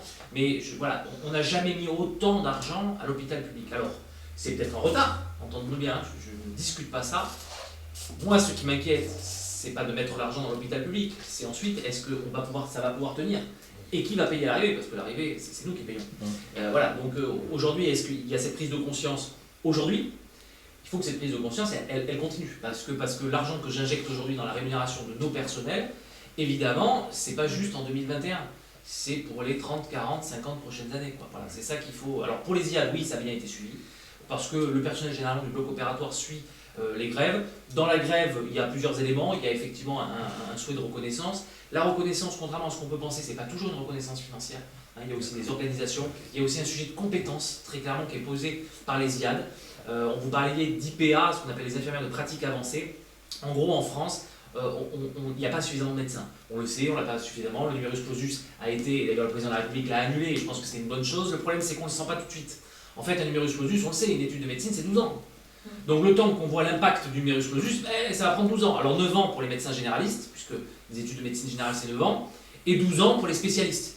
Donc c'était bien d'annuler le numerus clausus. Le problème, c'est qu'il aurait fallu le faire il y a 12 ans, pour en voir les effets. Numerus clausus, ok, c'est un plafonnement du nombre de médecins en France. Donc là, ça y est, c'est ouvert. Le problème, c'est que pour répondre à la situation à l'heure actuelle, c'est qu'il n'y a toujours pas plus de médecins demain à l'hôpital, puisque le numerus clausus, ça va prendre 9 ans. Comment s'est bloqué? Eh bien, on essaie de faire monter en compétences. En fait, on essaie de pallier la situation en faisant monter en compétences certaines infirmières, en fait des super infirmières, qui vont frôler quelquefois la compétence médicale, sans avoir fait de grande étude. Une infirmière, ça fait 3 ans d'études, une IAD, c'est 5 ans. Donc ça ne veut pas dire que ce pas des gens qui ne sont pas compétents, mais ça veut dire que... Donc on essaie de rapprocher la compétence entre l'infirmier et le médecin. Les médecins, corporatisme à la française, disent « Hop, attention, parce que moi je suis médecin, je dois faire un certain nombre de choses, je ne vois pas pourquoi quelqu'un viendrait, une super infirmière viendrait faire quelque chose que moi je peux faire, parce que c'est ça le sujet. C'est un sujet aussi corporatisme. Et donc, voilà, il peut y avoir des luttes, et d'ailleurs, il y a beaucoup de syndicats de médecins anesthésistes qui ne sont pas d'accord avec les revendications des IAD. Parce que les IAD, elles demandent qu'une chose, c'est avoir plus de compétences pour pallier le manque de médecins anesthésistes, et les médecins anesthésistes commencent à dire « hop, moi j'ai pas forcément envie qu'on vienne grignoter sur mes compétences à moi ». Parce qu'ils sentent, bien sûr, que à un moment donné, il va y avoir du flou. Oui, mais après, il y a une quantité de travail telle qu'au bout d'un moment, c'est des guerres de clochers, on revient à chaque fois à fonctionner en bonne intelligence aussi, parce que les médecins, j'en suis sûre qu'ils doivent dire et conclure qu'ils sont débordés de boulot. Enfin, je veux dire, au bout d'un moment, il faut savoir aussi oui, mais il faut bien avoir en tête aussi le fait que certains corps médicaux ont organisé un peu leur pénurie. Aujourd'hui, la pénurie médicale, on le voit, elle est sur certaines spécialités médicales. L'anesthésie est en pénurie, la radiologie est en pénurie. Le problème, c'est que si vous ouvrez les vannes à avoir plus de radiologues, plus de radiologues, ça veut dire moins d'actes pour les radiologues qui sont en place. Moins d'actes, c'est moins de rémunération. Ouais, moins de rémunération. Et oui, mais ça... Après, c'est la réforme de la santé, c'est parce que les médecins généralistes ne pourraient pas récupérer parfois des pôles de compétences, ils sont trop débordés. Mais après, on ne peut pas tout avoir, le beurre et l'argent du beurre. Donc, au bout d'un moment, chacun va devoir, et puis on revient après sur les revalorisations salariales, pardon. Enfin, voilà, chacun... Mais ça, moi, je pense, je vous écoutais, moi j'essaie de parler toujours de ce que je connais et éviter de parler de ce que je ne maîtrise pas. Et je pense que le problème de la France, c'est pas tant le problème de la démocratie ou du capitalisme, parce que sinon après c'est complètement vertigineux. Moi je pense qu'il y a un vrai sujet en France, alors là c'est pas ailleurs, c'est le corporatisme. Parce qu'on s'aperçoit que dès qu'on veut faire une réforme, dès qu'on veut à un moment donné bouger les lignes, le président Macron avait voulu à un moment donné, quand il était ministre de l'économie, bouger des lignes chez les huissiers, chez les notaires, enfin qui sont quand même des trucs qui sont... Et là, il y a une espèce de corporatisme qui se met en place, tout le monde se recroqueville et on bloque. Et ça, je pense que c'est un vrai sujet. Alors ça interroge derrière le sujet de la démocratie, puisque évidemment, on vote pour des gens qui à un moment donné veulent réformer, sauf que la capacité de réforme, elle est quelquefois un peu difficile par rapport à tout ça. Je vis dans un milieu très corporatiste, hein, donc encore une fois, je parle des notaires parce que je me souviens de ce sujet notaire, mais si on parle à l'hôpital, ce n'est que des corporatismes. Je vous disais, c'était une ville dans la ville. Moi, je gère des médecins, je gère une centaine de médecins, avec des niveaux de rémunération, avec un niveau intellectuel qui est un niveau scientifique très élevé. Je gère aussi des femmes de ménage, je vais faire aussi des aides-soignantes, des cuisiniers. Enfin, vous voyez, c'est une ville dans la ville. Et tous ces corporatismes-là, on ne parle pas à une aide-soignante comme on parle à un médecin. On ne parle pas rémunération avec une aide-soignante comme je parle avec un médecin. Quand j'ai un médecin qui vient me voir et qui me dit « Monsieur Rossignol, il est hors de question que je vienne travailler chez vous si je ne gagne pas 7 000 € net par mois ». Vous doutez bien que ce discours-là, je ne le tiens pas devant l'aide-soignante qui, elle, plafonne à 1004. Vous voyez, il faut l'avoir en tête, parce qu'évidemment, l'hôpital, on le voit souvent de l'extérieur. On pense souvent, vous m'aviez interrogé sur le sujet de la bureaucratie, et beaucoup d'administratifs à l'hôpital. Mais voilà, j'allais justement vous poser la question, parce que vous attaquez les médecins. C'est un très grand concours sur les plateaux télé des chaînes nationales en continu. J'entendais un de vos confrères qui disait 40% d'administratifs. Il y a toujours plus, il y a toujours plus d'administratifs. 20%, 30%, je ne sais pas. À l'hôpital d'Arcachon, alors à l'hôpital d'Arcachon, j'ai regardé les gens qui ont un statut administratif, directeur compris, parce que je suis administratif. On est 5%. Voilà, il y a 5% d'administratifs, c'est-à-dire une quarantaine de personnes.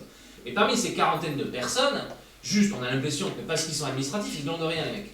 Attendez, juste à l'hôpital, il y a des gens qui sont ressources humaines, il y en a 5 personnes qui gèrent 800 payes tous les mois, qui gèrent 800 personnes qui se forment, on parlait de la formation tout à l'heure. Il y a des services éco qui achètent pour 20 millions d'euros, qui règlent des factures pour 20 millions d'euros par an, ils sont juste 5, c'est pas énorme. Il y a des gens qui admettent les patients, qui font de l'identito-vigilance, il y a voilà, on est 5%. Alors après, c'est qu'est-ce qu'on met dans l'administratif, parce qu'évidemment, plus vous mettez le curseur, plus vous intégrez certaines personnes, plus le pourcentage augmente. Par exemple, je donne juste un exemple, Les secrétaires médicales, elles sont administratives ou elles ne sont pas administratives?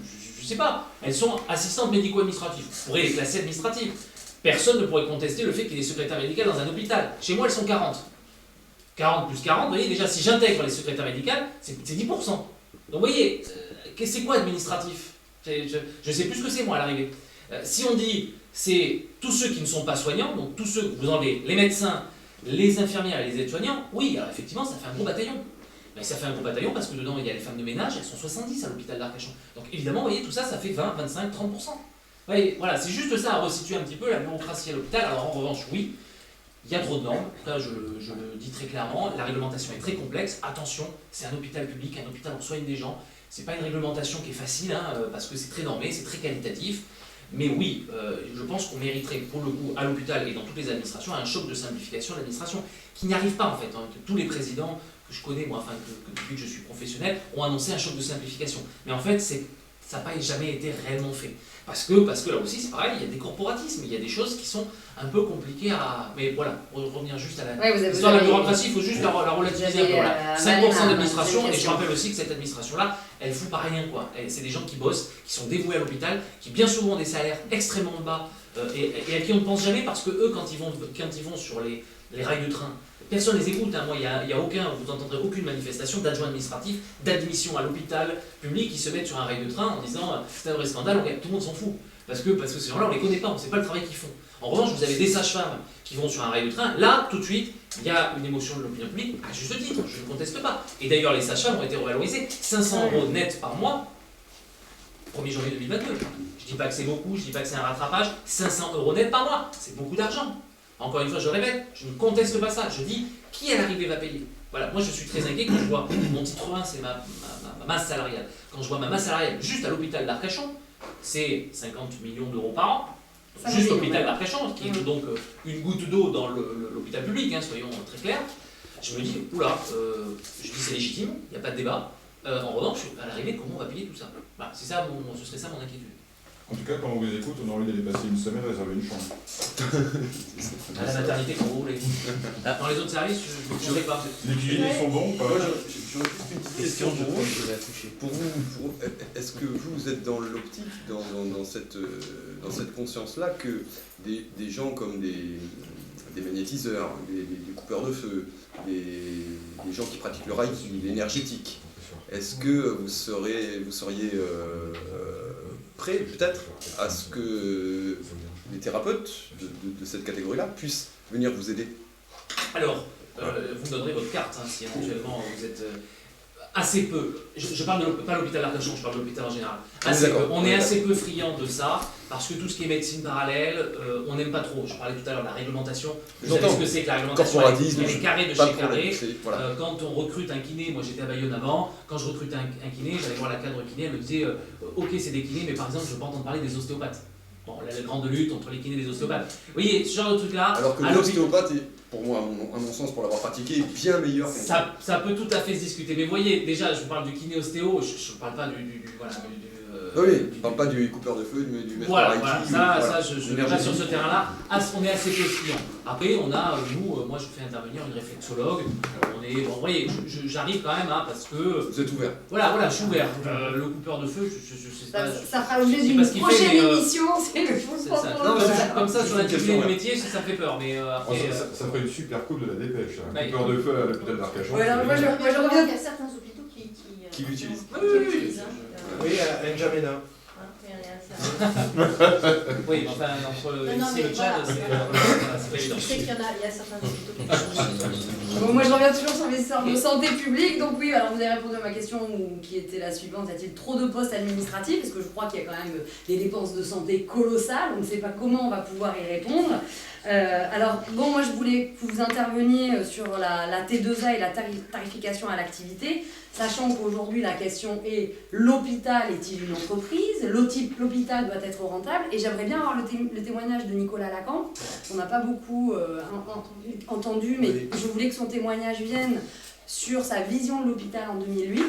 Et je vous laisse, Nicolas, expliquer votre situation, juste pour se rappeler que si demain, pardon, je termine juste mon idée, on a eu des problèmes d'approvisionnement quand même, je vous rappelle, pendant le premier épisode de pandémie, ou pardon, enfin de confinement, où j'ai entendu des amis médecins dire « Ah, mais je crois qu'il y a des comment dire, du matériel qui manque, j'en sais rien, du curare ou certains produits qui manquaient, et vous vous dites demain j'amène ma fille à l'hôpital et il y a des éléments prépondérants qui manquent à l'hôpital, je me dis flûte, vraiment au niveau de l'approvisionnement, en France ça peut être risqué, qu'est-ce qui se passe, pourquoi la chaîne est cassée, et donc tout à l'heure... Il y avait beaucoup de molécules qui sont montées dans les pharmacies. Voilà, et j'ai discuté avec Nicolas qui me disait tout à l'heure, mais moi j'ai été soignée en 2008, est-ce que l'hôpital serait capable de gérer? Pardon, Nicolas. Voilà, à l'époque, moi en 2008, j'avais déjà des problèmes, je constatais déjà des problèmes dans les services médicaux, on le voyait dans la pratique des soins, dans les traitements. Vous avez été victime d'un accident? Ouais, j'ai été victime d'un accident de moto il y a 13 ans, voilà, je me suis retrouvé bien amputé.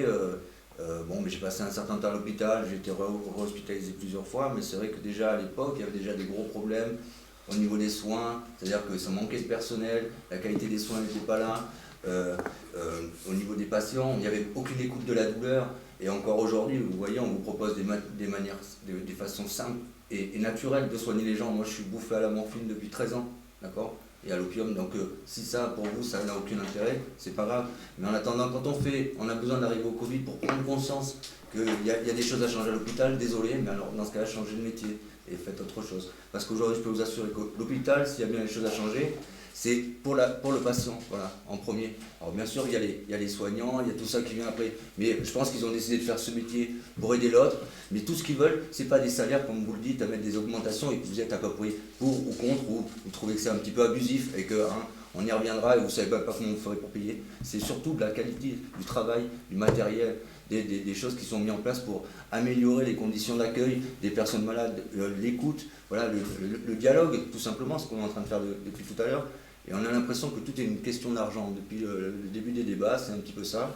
Moi, tout ce que je vois, c'est qu'à l'époque, les patients, tout le monde pointait du doigt. On disait, les soins, c'est un problème.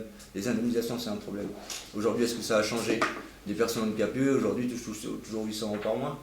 Dans les hôpitaux, au lieu d'avoir un soin fait tous les 3 jours pour une amputation, on va vous dire, bah, écoutez, on va vous ouvrir le pansement, on va dire, écoutez, bon, mais c'est bon. Moi j'ai 3 culs à changer, hein, on va être honnête, hein, parce que c'est comme ça qu'elles doivent vous parler, hein, vos employés.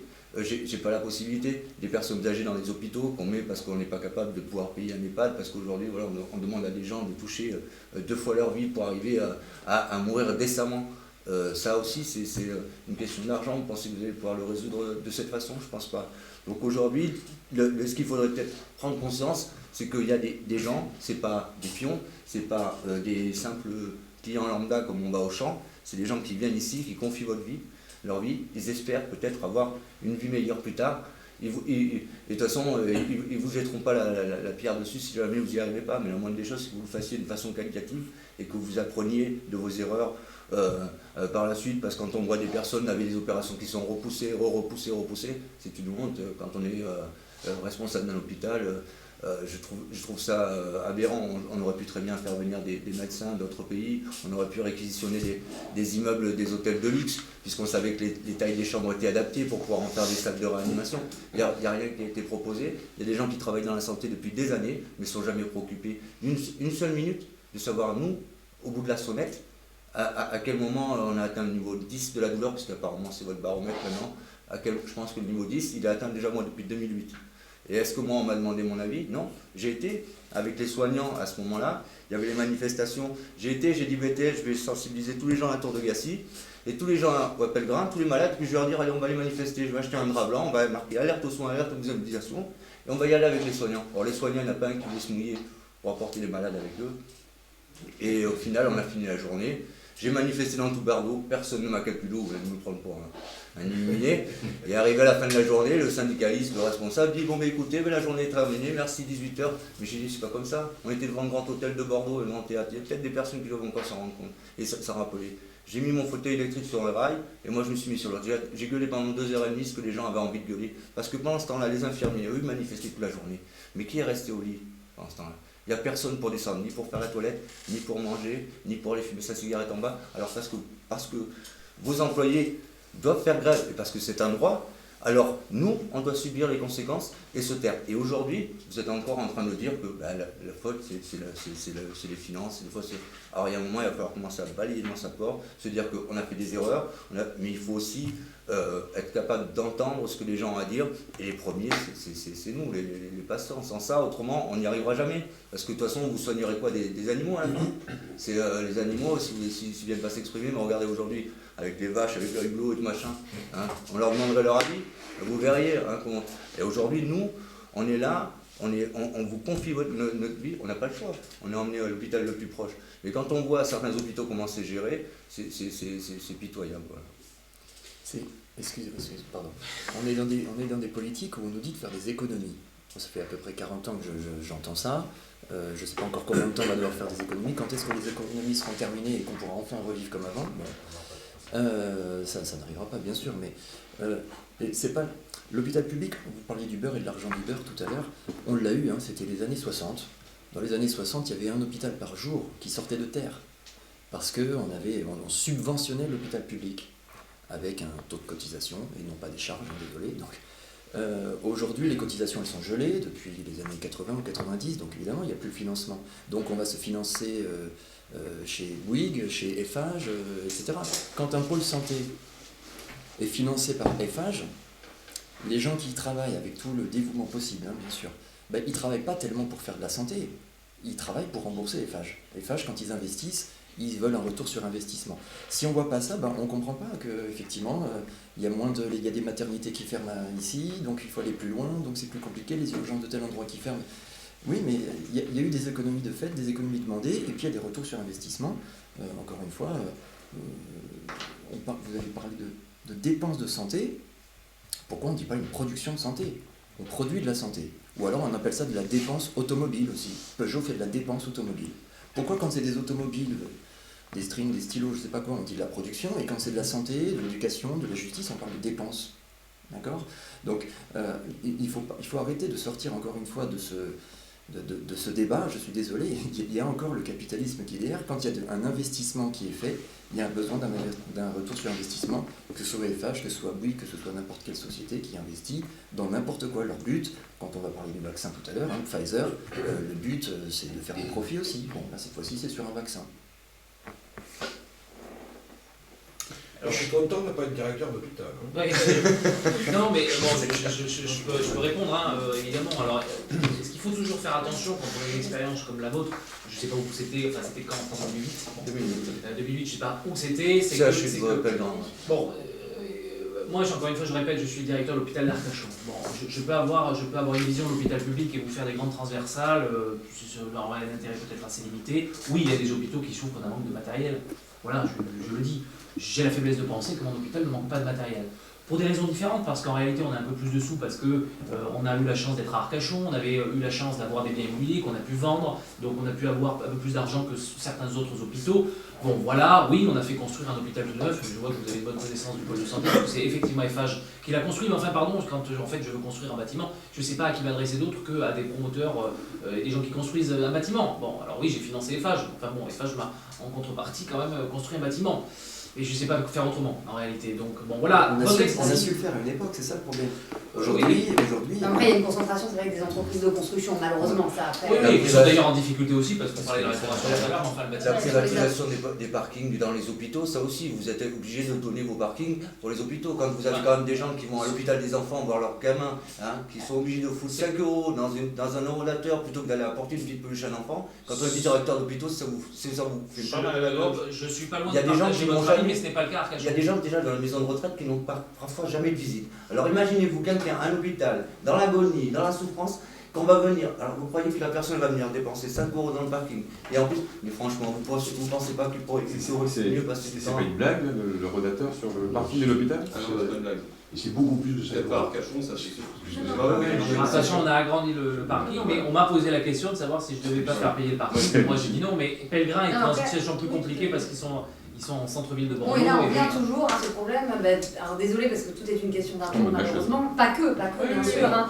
Mais alors, c'est vrai hors émission, on parlait de l'actif immobilier des mutuelles. Hein. Je crois qu'il y a 9 milliards, c'est ça, d'actifs immobiliers. Donc après, les fonds, on peut les trouver. Alors, le temps passe vite, hein, c'est incroyable. Donc, est-ce qu'on peut dire un mot oui, sur simplement, moi, je veux dire que pour notre ami, une fois, bien sûr, c'est que je veux dire, il est passé, on peut l'imaginer, par des moments terrifiants. Et ce qu'il a vécu, c'est... Voilà. Bon. Mais heureusement, quand même, qu'en France, il y a aussi dans nos hôpitaux des gens qui, quand même, s'en sortent. Jusqu'à quand? Voilà. Jusqu'à quand? C'est ça que je suis en train de dire. Mais ce que vous avez vécu, bien évidemment, on ne peut même pas imaginer. Les infirmiers, il n'y a qu'à voir aujourd'hui lors des manifestations, les augmentations, est-ce qu'elles ont changé le caractère et les pensées de vos employés? Je ne pense pas du tout. Parce que la reconnaissance ne passe pas que par l'argent. Voilà. Oui, parce que la santé est au service du patient. Enfin, et après, mais d'ailleurs, la preuve, c'est que l'argent a été énormément d'argent. Mais d'ailleurs, c'est marrant. Mais on a le sentiment que le Ségur de la santé, faire de l'argent, l'effort de 19 milliards pour l'hôpital public, faire de l'argent pour aider les autres. C'est totalement inédit, certes, mais finalement, on n'a parlé que d'argent. J'ai pas entendu une idée de réforme de l'organisation de l'hôpital, comment on peut soigner demain. Le Ségur s'est arrêté à la feuille de paye. On n'est pas dans les mains. Mais c'est vrai ce que vous dites. Mais pas l'humain. Ça semble avec l'humain. Il y a une planète, il n'y a pas l'humain, il n'y a plus de problème. Mais qu'aujourd'hui, qu'il y a une principale syndicat, et moi je suis favorable à ce qu'il y ait c'est important pour faire une démocratie. Mais aujourd'hui, la principale revendication des syndicats, ça passe effectivement par la rémunération. Ça passe par la rémunération. Tous les syndicats disent, et actuellement c'était les cheminots, et après ça va être les gaziers, les électriciens. Le première revendication, c'est on ne gagne pas assez. C'est normal. Mais oui, je ne dis pas, que c'est anormal. Je dis simplement que, avant même de parler de qualité de travail, qualité de responsabilité, c'est quand même le fric. Pas dans le milieu médical. Moi j'ai entendu des revendications qui n'étaient pas que financières. Alors je ne mets pas en doute ce que tu as vécu, Nicolas, loin de là, mais moi j'ai eu, côté de ce que tu as vécu, c'est absolument rien, c'est plutôt opération, quand on a un certain âge. Je suis allé à l'hôpital pour la santé, je suis tombé que sur des gens charmants, de l'accueil, c'est tout propre, c'est tout neuf. Je suis allé il y a quelques temps de ça, il y a quelques années, pour un petit truc au genou dans un hôpital bordelais, qui est une maison de santé qui maintenant est en grands travaux, ça tombait en ruine. Donc il y a, je crois, aussi un problème d'usure dans nos bâtiments. Dans les années 60, il y en a beaucoup qui sont sortis, dans les années 90, il n'y en a pas qui sont sortis. Donc on vit avec des hôpitaux qui sont, et à Arcachon, on a une chance folle, c'est qu'on a un hôpital neuf, dans des villes comme Limoges, des choses comme ça, c'est pas génial. Donc peut-être que ça va, on va reconstruire. Ou alors, vous, si un jour vous devenez directeur généraux des hôpitaux de France, alors on est sauvé. Le poste est bientôt vacant. C'est vrai? Bon, mais voilà, on en reparlera après. Alors, je fais sans transition. Hop, la vaccination sur le bassin d'Arcachon. Pardonnez-moi pour ma manière cavalière. Juste un petit retour sur la vaccination au centre hospitalier. Je crois qu'il y avait un vaccinodrome installé, donc on est sur des chiffres de... À peu près 70 000, depuis le début de la pandémie, on a fait 70 000 injections. Donc là, évidemment, tout le monde va dans les médias du 5e vague, etc. Donc j'imagine que tout votre staff est prêt. Oui, depuis effectivement les annonces du président de la République, on a triplé le nombre de vaccinations par jour. On était sur un étiage en septembre-octobre de 50 vaccinations à peu près par jour, ce qui n'est pas énorme, puisqu'on a une capacité de 600-700 vaccinations jour. Et là, on a triplé, donc on est à peu près à 150 vaccinations. Donc les personnes fragiles, 3e dose, tout ça, voilà, ça suit. Question clé, question piège, avez-vous des soignants suspendus pour défaut de vaccination? Oui, on a eu, alors pas des soignants, pas que des soignants, là aussi c'est pareil, c'est que des soignants.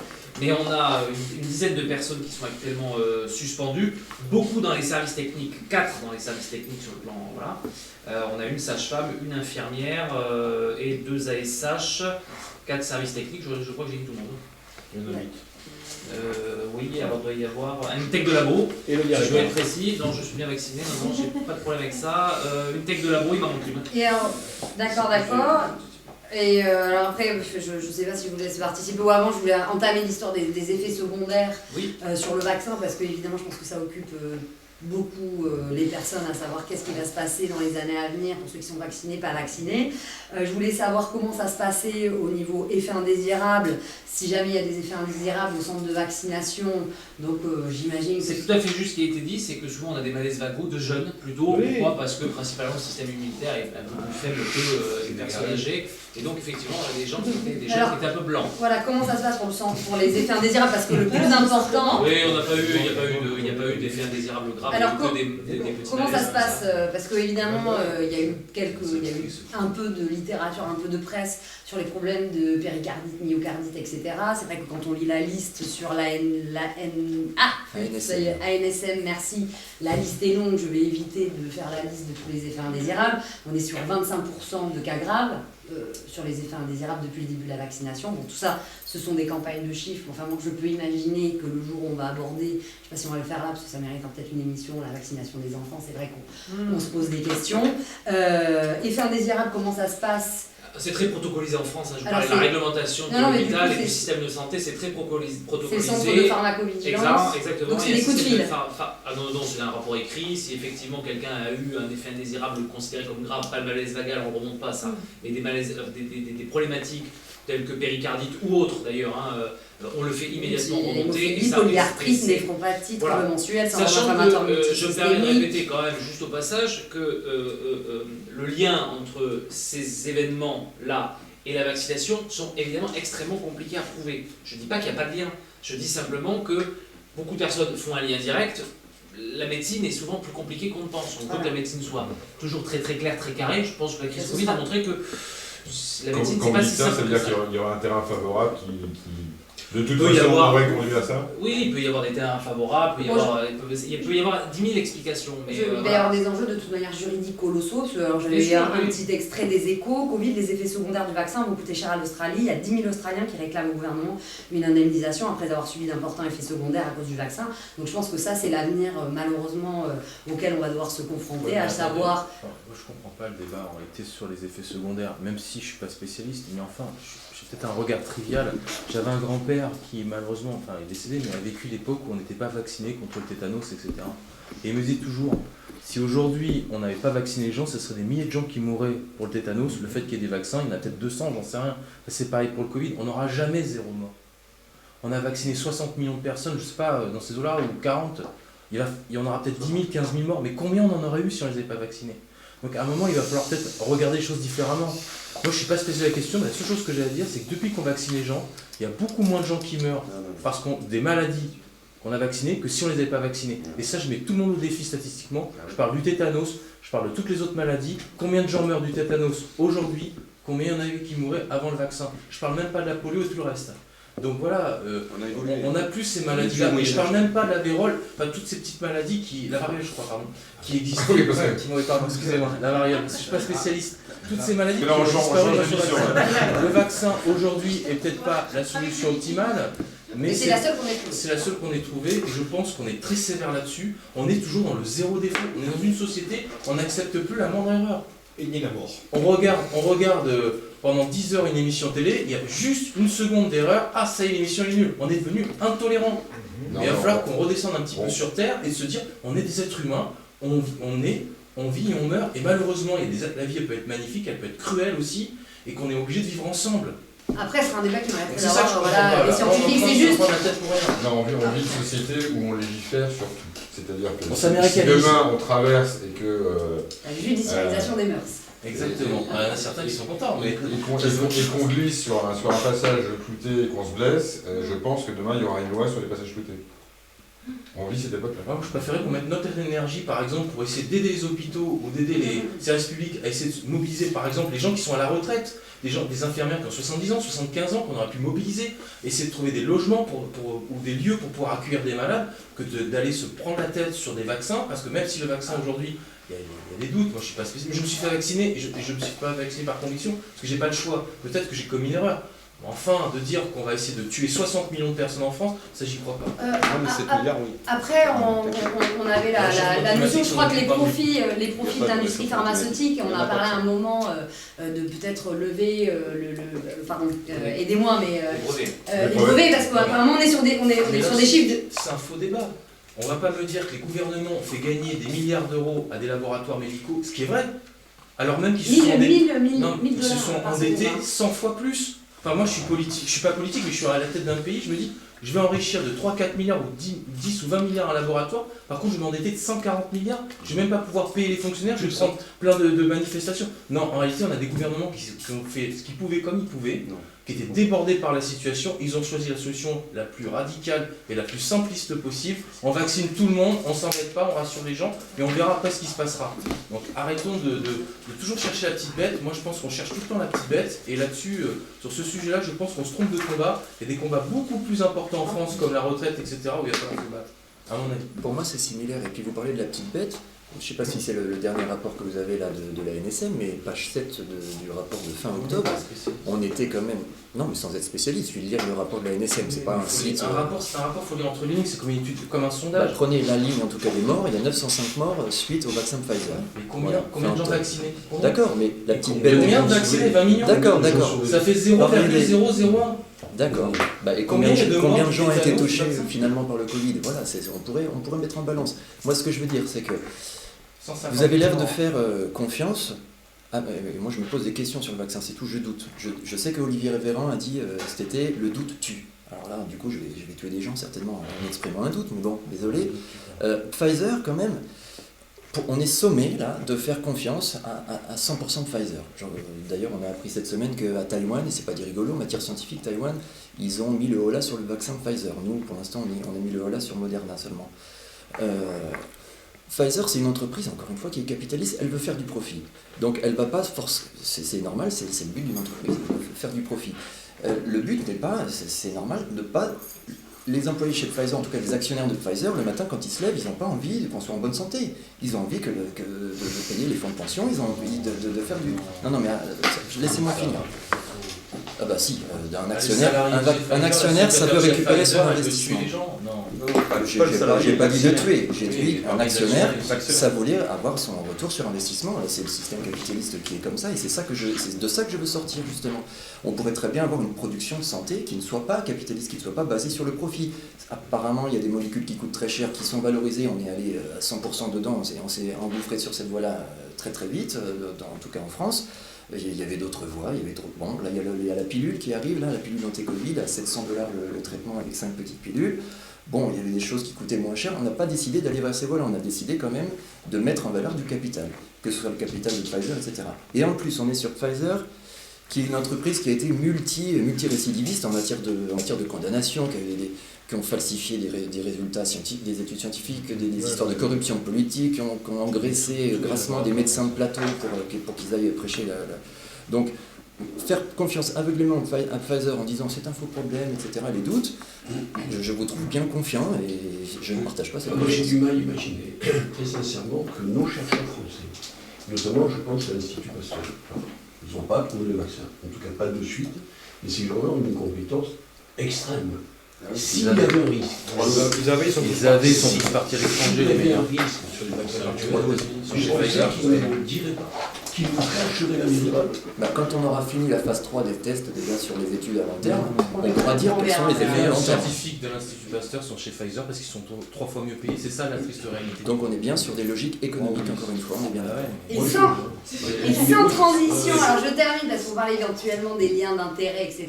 Et je termine sur Anticorps, parce que M. Poulin, vous étiez venu aussi en qualité d'Anticorps. Alors là, c'est des transitions qui glissent comme ça, là.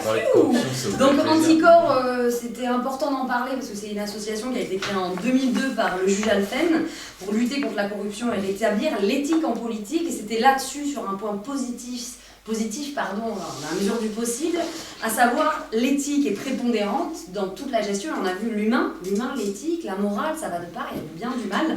Et donc je voulais juste mettre en avant le travail d'Anticorps parce qu'en fait ça a été très chaud pour vous d'avoir l'agrément en début d'année. Il y a eu quelques articles de presse sur Anticorps. Alors souvent les gens quand j'en parle, ils connaissent pas forcément et je trouve que le rôle est très intéressant parce que c'est pas quelque chose c'est un contre-pouvoir qui peut être intéressant tant au niveau local qu'au niveau national. On l'a notamment notamment pour le débat des sondages où M. Guéant, en ce moment, passe un mauvais quart d'heure devant le tribunal correctionnel pour les sondages de l'Élysée, etc. Bon, quand même, l'affaire date de 2016, on est en 2021, on se rend compte quand même la difficulté pour les avocats d'Anticor, Maître Carsanti, de lutter face à la lourdeur des parquets financiers, des lobbies, des influences des uns et des autres, face à ce pouvoir politique qui parfois trébuche, et encore je vous pèse mes mots. Je sais qu'il y a eu plein de dossiers, notamment Claudie Pruvost et la Vigie de l'eau, donc ça c'est un dossier qui est vers Vittel, où une conseillère départementale s'est fait condamner. Le dossier aussi, ça a mis quasiment 6 ans, donc vous vous rendez compte sur des problèmes où on met la main dans le pot de confiture, c'est pas bien, ça fait mal aux citoyens, parce qu'on a envie que les deniers publics, bon, la corruption a toujours existé depuis le début de l'Antiquité, mais il faut pas que ça soit comme certains pays, le Liban, sauf erreur, ceux qui connaissent, on parlait souvent de corruption systématisée. Voilà, donc je voulais un peu que vous nous parliez du travail d'Anticor en Gironde qui existait, voilà, et puis surtout que les gens s'impliquent dans la vie politique, parce qu'on revient encore sur l'humain prépondérant, à ce que les gens reprennent leur place au sein de la cité, s'intéressent aux décisions municipales. Je félicite la mairie d'Arcachon qui a les décisions municipales, certaines autres communes ne l'ont pas, et vous accédez aux informations, comment est dépensé l'argent public, etc. Et ça y est, j'arrête du coup. Ah bon. Alors Anticor a été créé à l'origine en 2002 par le juge Alphen, suite aux histoires de financement des partis politiques. Et c'est vrai qu'aujourd'hui c'est une association qui permet de ramener les gens vers la politique et la confiance. Vous parliez tout à l'heure de la justice, je parlais de la justice tout à l'heure, c'est vrai que la justice souffre comme pour les hôpitaux d'un manque de moyens. Manque de moyens parce que les dossiers traînent. Alors ils traînent, il y a des manque de salariés, manque de moyens. Et quand je dis moyens, c'est pas que financier, c'est humain avant tout. Donc il y a un véritable problème. Aujourd'hui, par rapport à la corruption politique, comme je l'ai dit tout à l'heure, il y a la corruption politique que l'on voit au niveau national et il y a la corruption politique en bas. Mais attention à ne pas confondre l'erreur de la faute. Attention à être aussi humble vis-à-vis des élus. Parce que c'est quand même très compliqué d'être élu aujourd'hui. Je ne parle même pas de l'urbanisme, c'est encore plus compliqué. La plupart des élus, souvent, quand ils débutent leur mandat, les maires ou des élus ont très peu de compétences ou peu d'expérience, donc ils commettent vite des erreurs. Donc si l'objectif d'Anticor, c'est de leur tomber dessus et de les faire tomber, ça n'a aucun intérêt.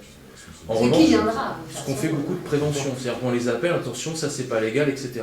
Et ensuite, il y a ce qu'on appelle la faute. La faute, c'est l'enrichissement personnel volontaire.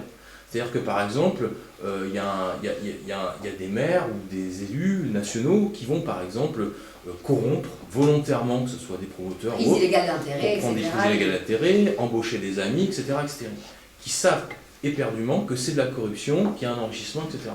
Et là-dessus, je voudrais quand même être clair, il ne faut pas dire que tous les politiques sont pourris, c'est pas vrai. Je pense, à la louche, il y a au moins 90, voire 95% des politiques qui sont honnêtes. Voilà, c'est une minorité qui... Par contre, il y en a 5% qui ne le sont pas. Et donc il faut mettre 6 ans pour que le gars soit coupable, il faut mettre 6 ans pour le faire tomber. Ça c'est autre chose. Mais d'abord, la politique, il y a un problème. Ensuite, c'est ça. Enfin, le 5% sur combien de personnes? Je sais pas, il y a 60 000 élus en France. 60 000 élus. Il y a déjà 35 000 chez les départements, les régions, les parlementaires. Voilà, ça peut pas 50 000. Mais le vrai problème, il n'est pas là, c'est qu'il y a un problème de contre-pouvoir en France qui n'existe pas. C'est pas normal qu'aujourd'hui, je parle pas du maire d'Arcachon, je parle en général, un maire ait tous les pouvoirs. Et il a les pouvoirs politiques, mais aussi les pouvoirs sur sa population, dans le sens, il peut influencer un vote, dans le sens, par exemple, vous êtes maire pendant 5 ans, vous avez le magazine municipal, on vous voit partout, l'opposition a 3 lignes. Est-il normal que lors d'une élection municipale, un opposant ait les mêmes moyens financiers, le même budget qu'un maire qui a été élu pendant 5 ans? Alors ça, M. Padonna peut peut-être intervenir en qualité de l'opposition. Est-ce que vous êtes bien écouté à Arcachon? C'est le même débat quand Macron fait son discours, où il y a une partie président et une partie candidat. Oui, mais il y a un problème, il y a un vrai problème, c'est que le système politique français, on l'a dit tout à l'heure sur les institutions, favorise quoi en France? Il favorise les sortants et pas les entrants. C'est le gros problème. On parle de l'abstention. Quand les politiques sont au premier tour en se plaignant qu'il n'y ait pas de vote, ils sont super contents au fond d'eux-mêmes. Ça favorise les élus en place. Parce que qui va voter? Ceux qui sont contents ou ceux qui ont eu quelque chose. C'est ça la réalité. Les gens mécontents ne vont plus voter. Et ça pose parce qu'ils n'ont plus confiance au système, parce qu'ils voient des affaires se démultiplier et surtout une impunité. Quand on voit un ancien président de la République porter par exemple un bracelet, on dit qu'il a été condamné à 2 ans de prison. Un simple citoyen, mais pourquoi il ne fait pas de prison?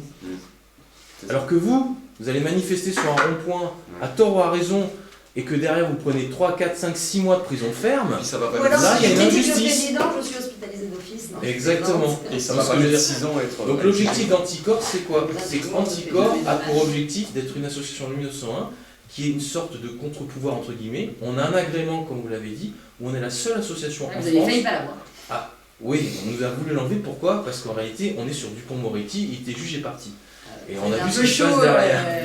Et je pense qu'il nous aime pas trop. Je vous rappelle qu'Emmanuel Macron, quand il était élu, il avait dit qu'il ferait une sorte de politique, il allait nettoyer la politique de la corruption. Oui, il y a beaucoup de mise en exergue. Je pense qu'on n'a jamais eu un président avec un gouvernement et des élus, avec autant d'élus mis en examen. Je crois qu'il a battu Sarkozy. Mais ça fera l'objet d'une nouvelle. Mais chaque président se succède et il y en a de plus en plus. Mais Anticor a un agrément, ça veut dire quoi? Nous sommes la seule association en France à pouvoir... Rester en justice. Non, on peut tout simplement se porter civil directement. Et je voudrais quand même dire une chose importante, en Gironde, je voudrais remercier quand même Madame la procureure, qui quand même fait un travail excellent. Je vous donne un exemple sur un dossier qui s'appelle Le Temple. Ça faisait des années, parce que maintenant c'était public, ça faisait des années que l'opposition était dessus, personne ne répondait. Des citoyens sont venus nous voir, on a eu les éléments, on a saisi la procureure, en moins de 6 mois, la justice est mise en place, et on a agi l'an dernier, il est déjà renvoyé en correctionnel. Là, il devait être renvoyé en septembre à cause du Covid, c'est déplacé en mars. Donc la justice va rapide, va très vite grâce à Anticor, mais grâce aux citoyens. Donc parfois elle peut aller vite, et on a quand même une procureure ici en Gironde qui essaye d'aller le plus vite possible. Le plus vite possible, je dis bien, parce qu'elle a très peu de moyens, etc.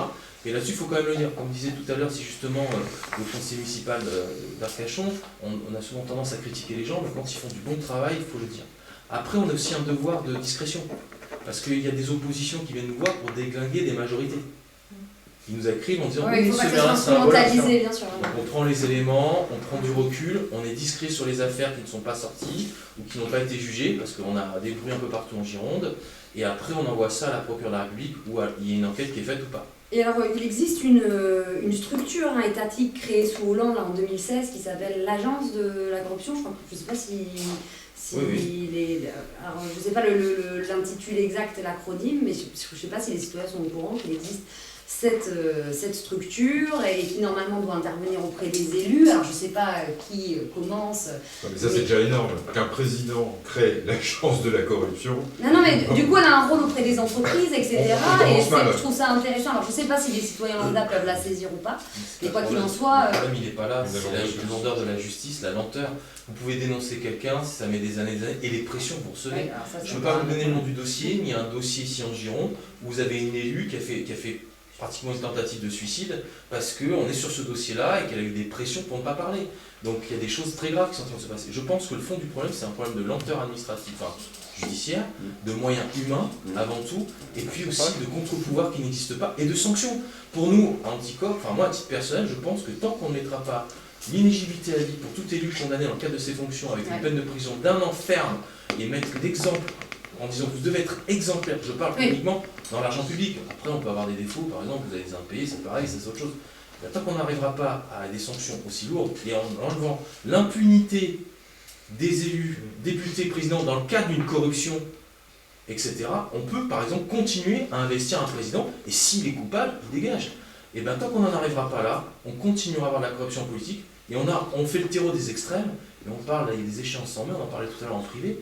Moi, je m'attends à un vote défouloir en mai, parce que ce qui m'inquiète, c'est que les gens ne manifestent pas. Et on le voit que la colère est là, la confiance n'y est plus, et ça fait le terreau des extrêmes. Les extrêmes, c'est pas un vote d'adhésion, c'est un thermomètre. Il y a une vraie responsabilité des... Et nous, on essaie non pas d'être pour ou contre la politique, on essaie juste de ramener la confiance là-dessus. Et du coup, en contre-pouvoir, ça fera partie d'une nouvelle émission sur la concentration éventuelle des médias, etc. Et comment s'informe-t-on réellement. Les contre-pouvoirs locaux, déjà les oppositions leur permettent d'avoir la possibilité de contrecarrer une majorité. Et on va bientôt terminer. On fait un dernier petit tour de table avant les remerciements. Moi, je veux bien faire le tour sur cette question-là, et je t'appuierai après. C'est vrai que les oppositions, moi je n'ai pas parlé d'opposition, je préfère parler de minorité. Voilà, il y a une majorité qui a été élue légalement, et c'est vrai qu'elle a besoin de peser, sinon c'est ingérable. Mais à côté de ça, on peut autoriser effectivement les minorités à participer à toute une série de projets. Ça ne se fait pas, parce que je crois qu'à partir du moment où le maire considère qu'il est élu, écoutez, imaginez déjà sur la circonscription, il y a 2 communes sur 12 où il n'y avait qu'une seule liste. Il n'y avait qu'une seule liste. Alors, le maire qui va dans ses conditions, il peut imaginer que tout le monde l'aime et qu'il peut faire tout ce qu'il veut. Les choses progressent sur la transparence. C'est vrai que c'est peut-être, c'est loin d'être formidable, ça j'en conviens, mais c'est moins pire qu'avant. Il y a moins pire qu'avant. Alors il faut de la vigilance, et vous en avez, et c'est très bien. Et c'est très bien surtout quand vous ne faites pas de politique. C'est-à-dire que quand vous faites que de la technique. Anticor n'a pas le droit d'appartenir à un parti quand on est responsable. Sauf l'ancien président. On a nos idées, mais... Sauf l'ancien président qui était sur Europe Écologie Les Verts, et c'est un peu ce qui vous a planté. Votre crédibilité, c'est de ne pas faire de politique. Et moi, je compte sur vous. Franchement, je compte sur vous et je ne dis pas ça par des Je suis pas d'accord. Je pense qu'on peut quand même faire de la politique, on peut être dans des conseils municipaux. C'est bien que les hommes, les femmes politiques nous rejoignent. Ah, ça risque de mélanger les gens. Parce que voilà, on monte un parti anti-corruption comme en Bulgarie. Non, c'est pas ça. C'est que justement, les gens qui s'amènent à faire de la politique, qui sont anti-corps, c'est-à-dire qu'ils veulent justement être politiques correctement, honnêtement. Nous, ce qui nous pose problème, c'est quand les gens utilisent anticorps à des fins politiques, ça non, mais qui après un parti anticorps, ça existe dans certains pays, les gens en ont tellement marre. Il y a eu un très bon résultat en Bulgarie où le parti anticorps, je crois, Bulgarie a fait 36%. Ça va possible. Tu peux pas être jugé parti. Non, mais j'entends. Il pourrait très bien avoir un parti politique anticorps. Après, je pense que les gens sont... On ne peut pas dénoncer le conflit d'intérêts et finalement... La France est au même niveau que le Qatar en termes de corruption, je tiens à vous le dire. En termes de corruption, la France est au même niveau que le Qatar dans les classements mondiaux. C'est vrai qu'on a été classé démocratie défaillante, notamment pour d'autres soit le Qatar est très bon dans la lutte anti-corruption, soit on est très mauvais. Mais en tout cas, je pense qu'on est plus très bon. Je fais un peu d'ironie. Sur ces bonnes paroles... Merci Corinne d'interrompre parce que moi je serais bien restée encore une heure. J'ai écouté, chers invités. On vous remercie. On vous remercie vraiment d'avoir participé, c'était notre première. Moi je suis ravie en tout cas d'avoir entendu les différents. Alors on aimerait que ça dure plus longtemps, ou peut-être pas, ça dépend, certains ont envie de partir. Mais en tout cas, mille merci d'avoir accepté de participer merci beaucoup. Et puis, sur cet événement. Et puis à une prochaine fois. Puis on verra si jamais on est adoubé, qu'il y a quelques pouces, je crois. Peut-être qu'on fera une émission. Mais moi j'avais plein d'autres idées, donc n'hésitez pas. Merci beaucoup à vous tous, très belle soirée à vous, merci. Merci à vous.